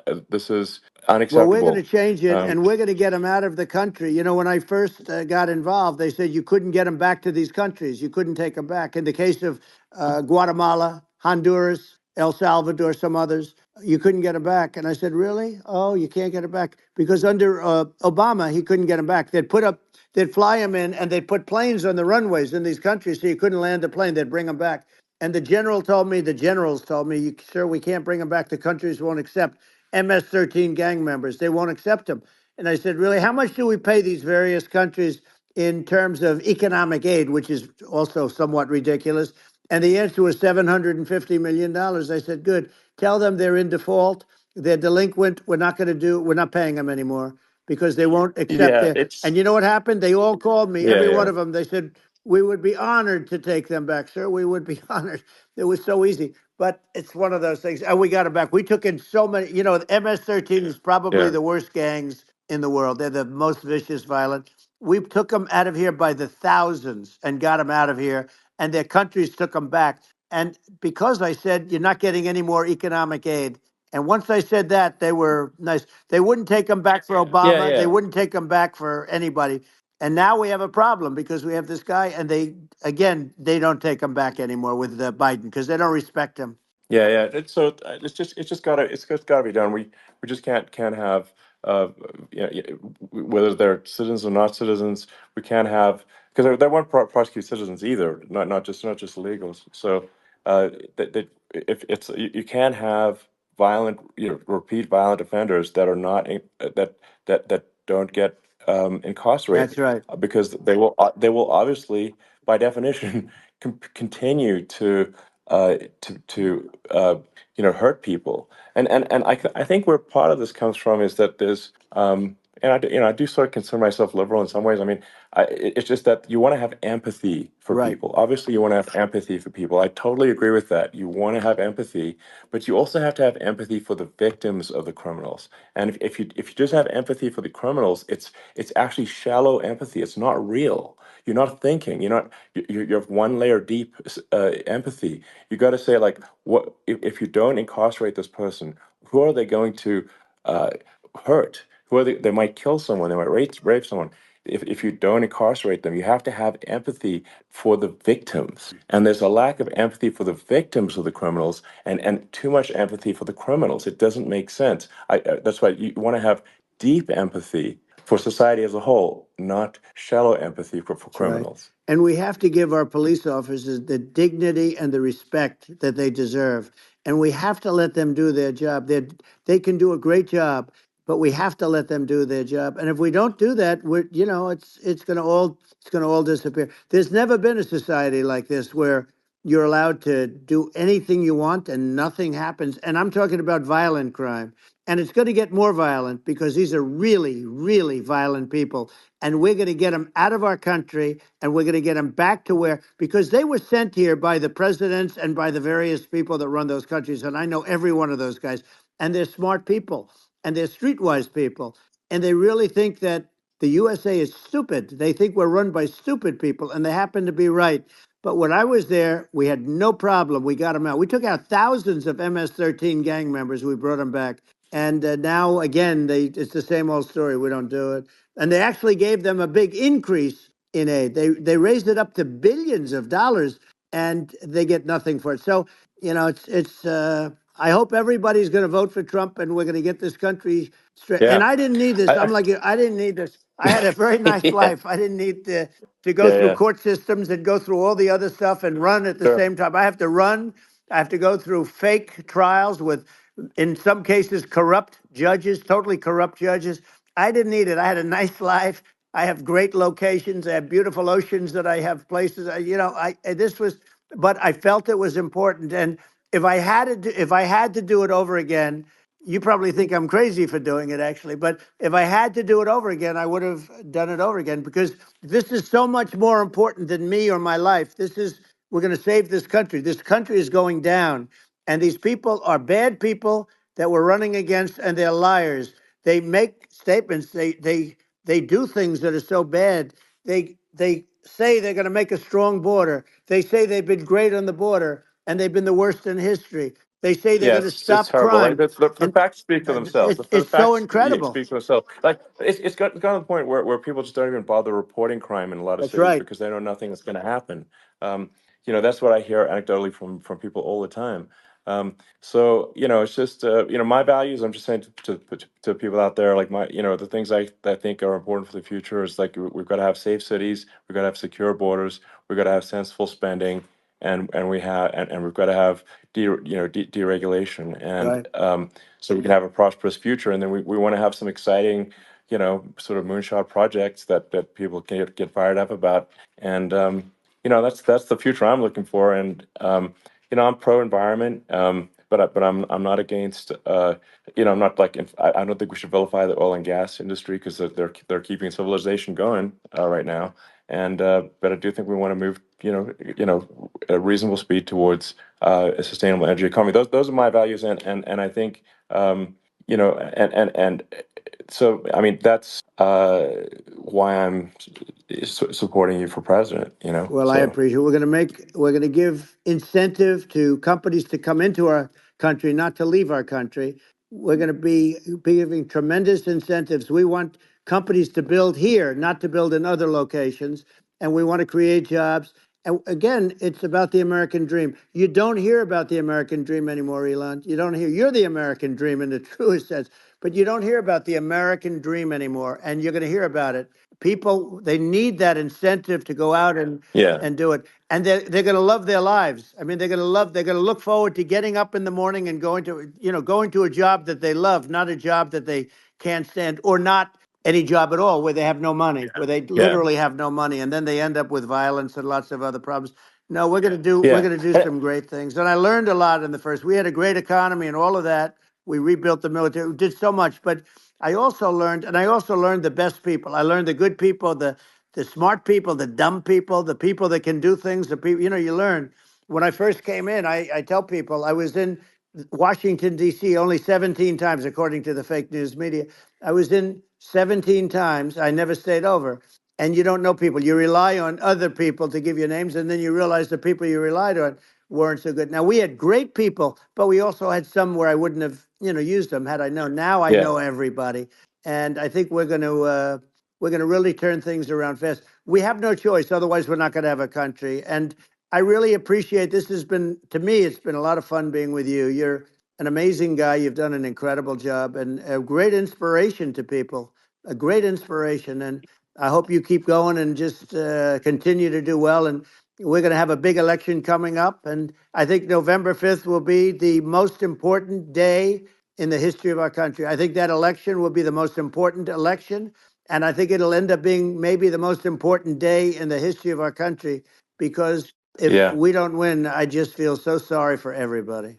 No, I think we're at a fork in the road of destiny of civilization, and I think we need to take the right path, and I think you're the right path. So I think Well, that's what it comes down to. thank you very much, Elon. It's a great honor, and we'll do it again sometime. And it's been really fun, and I hope you got a lot of viewers. I hear you got a lot, but I hope you Sure. got Yeah.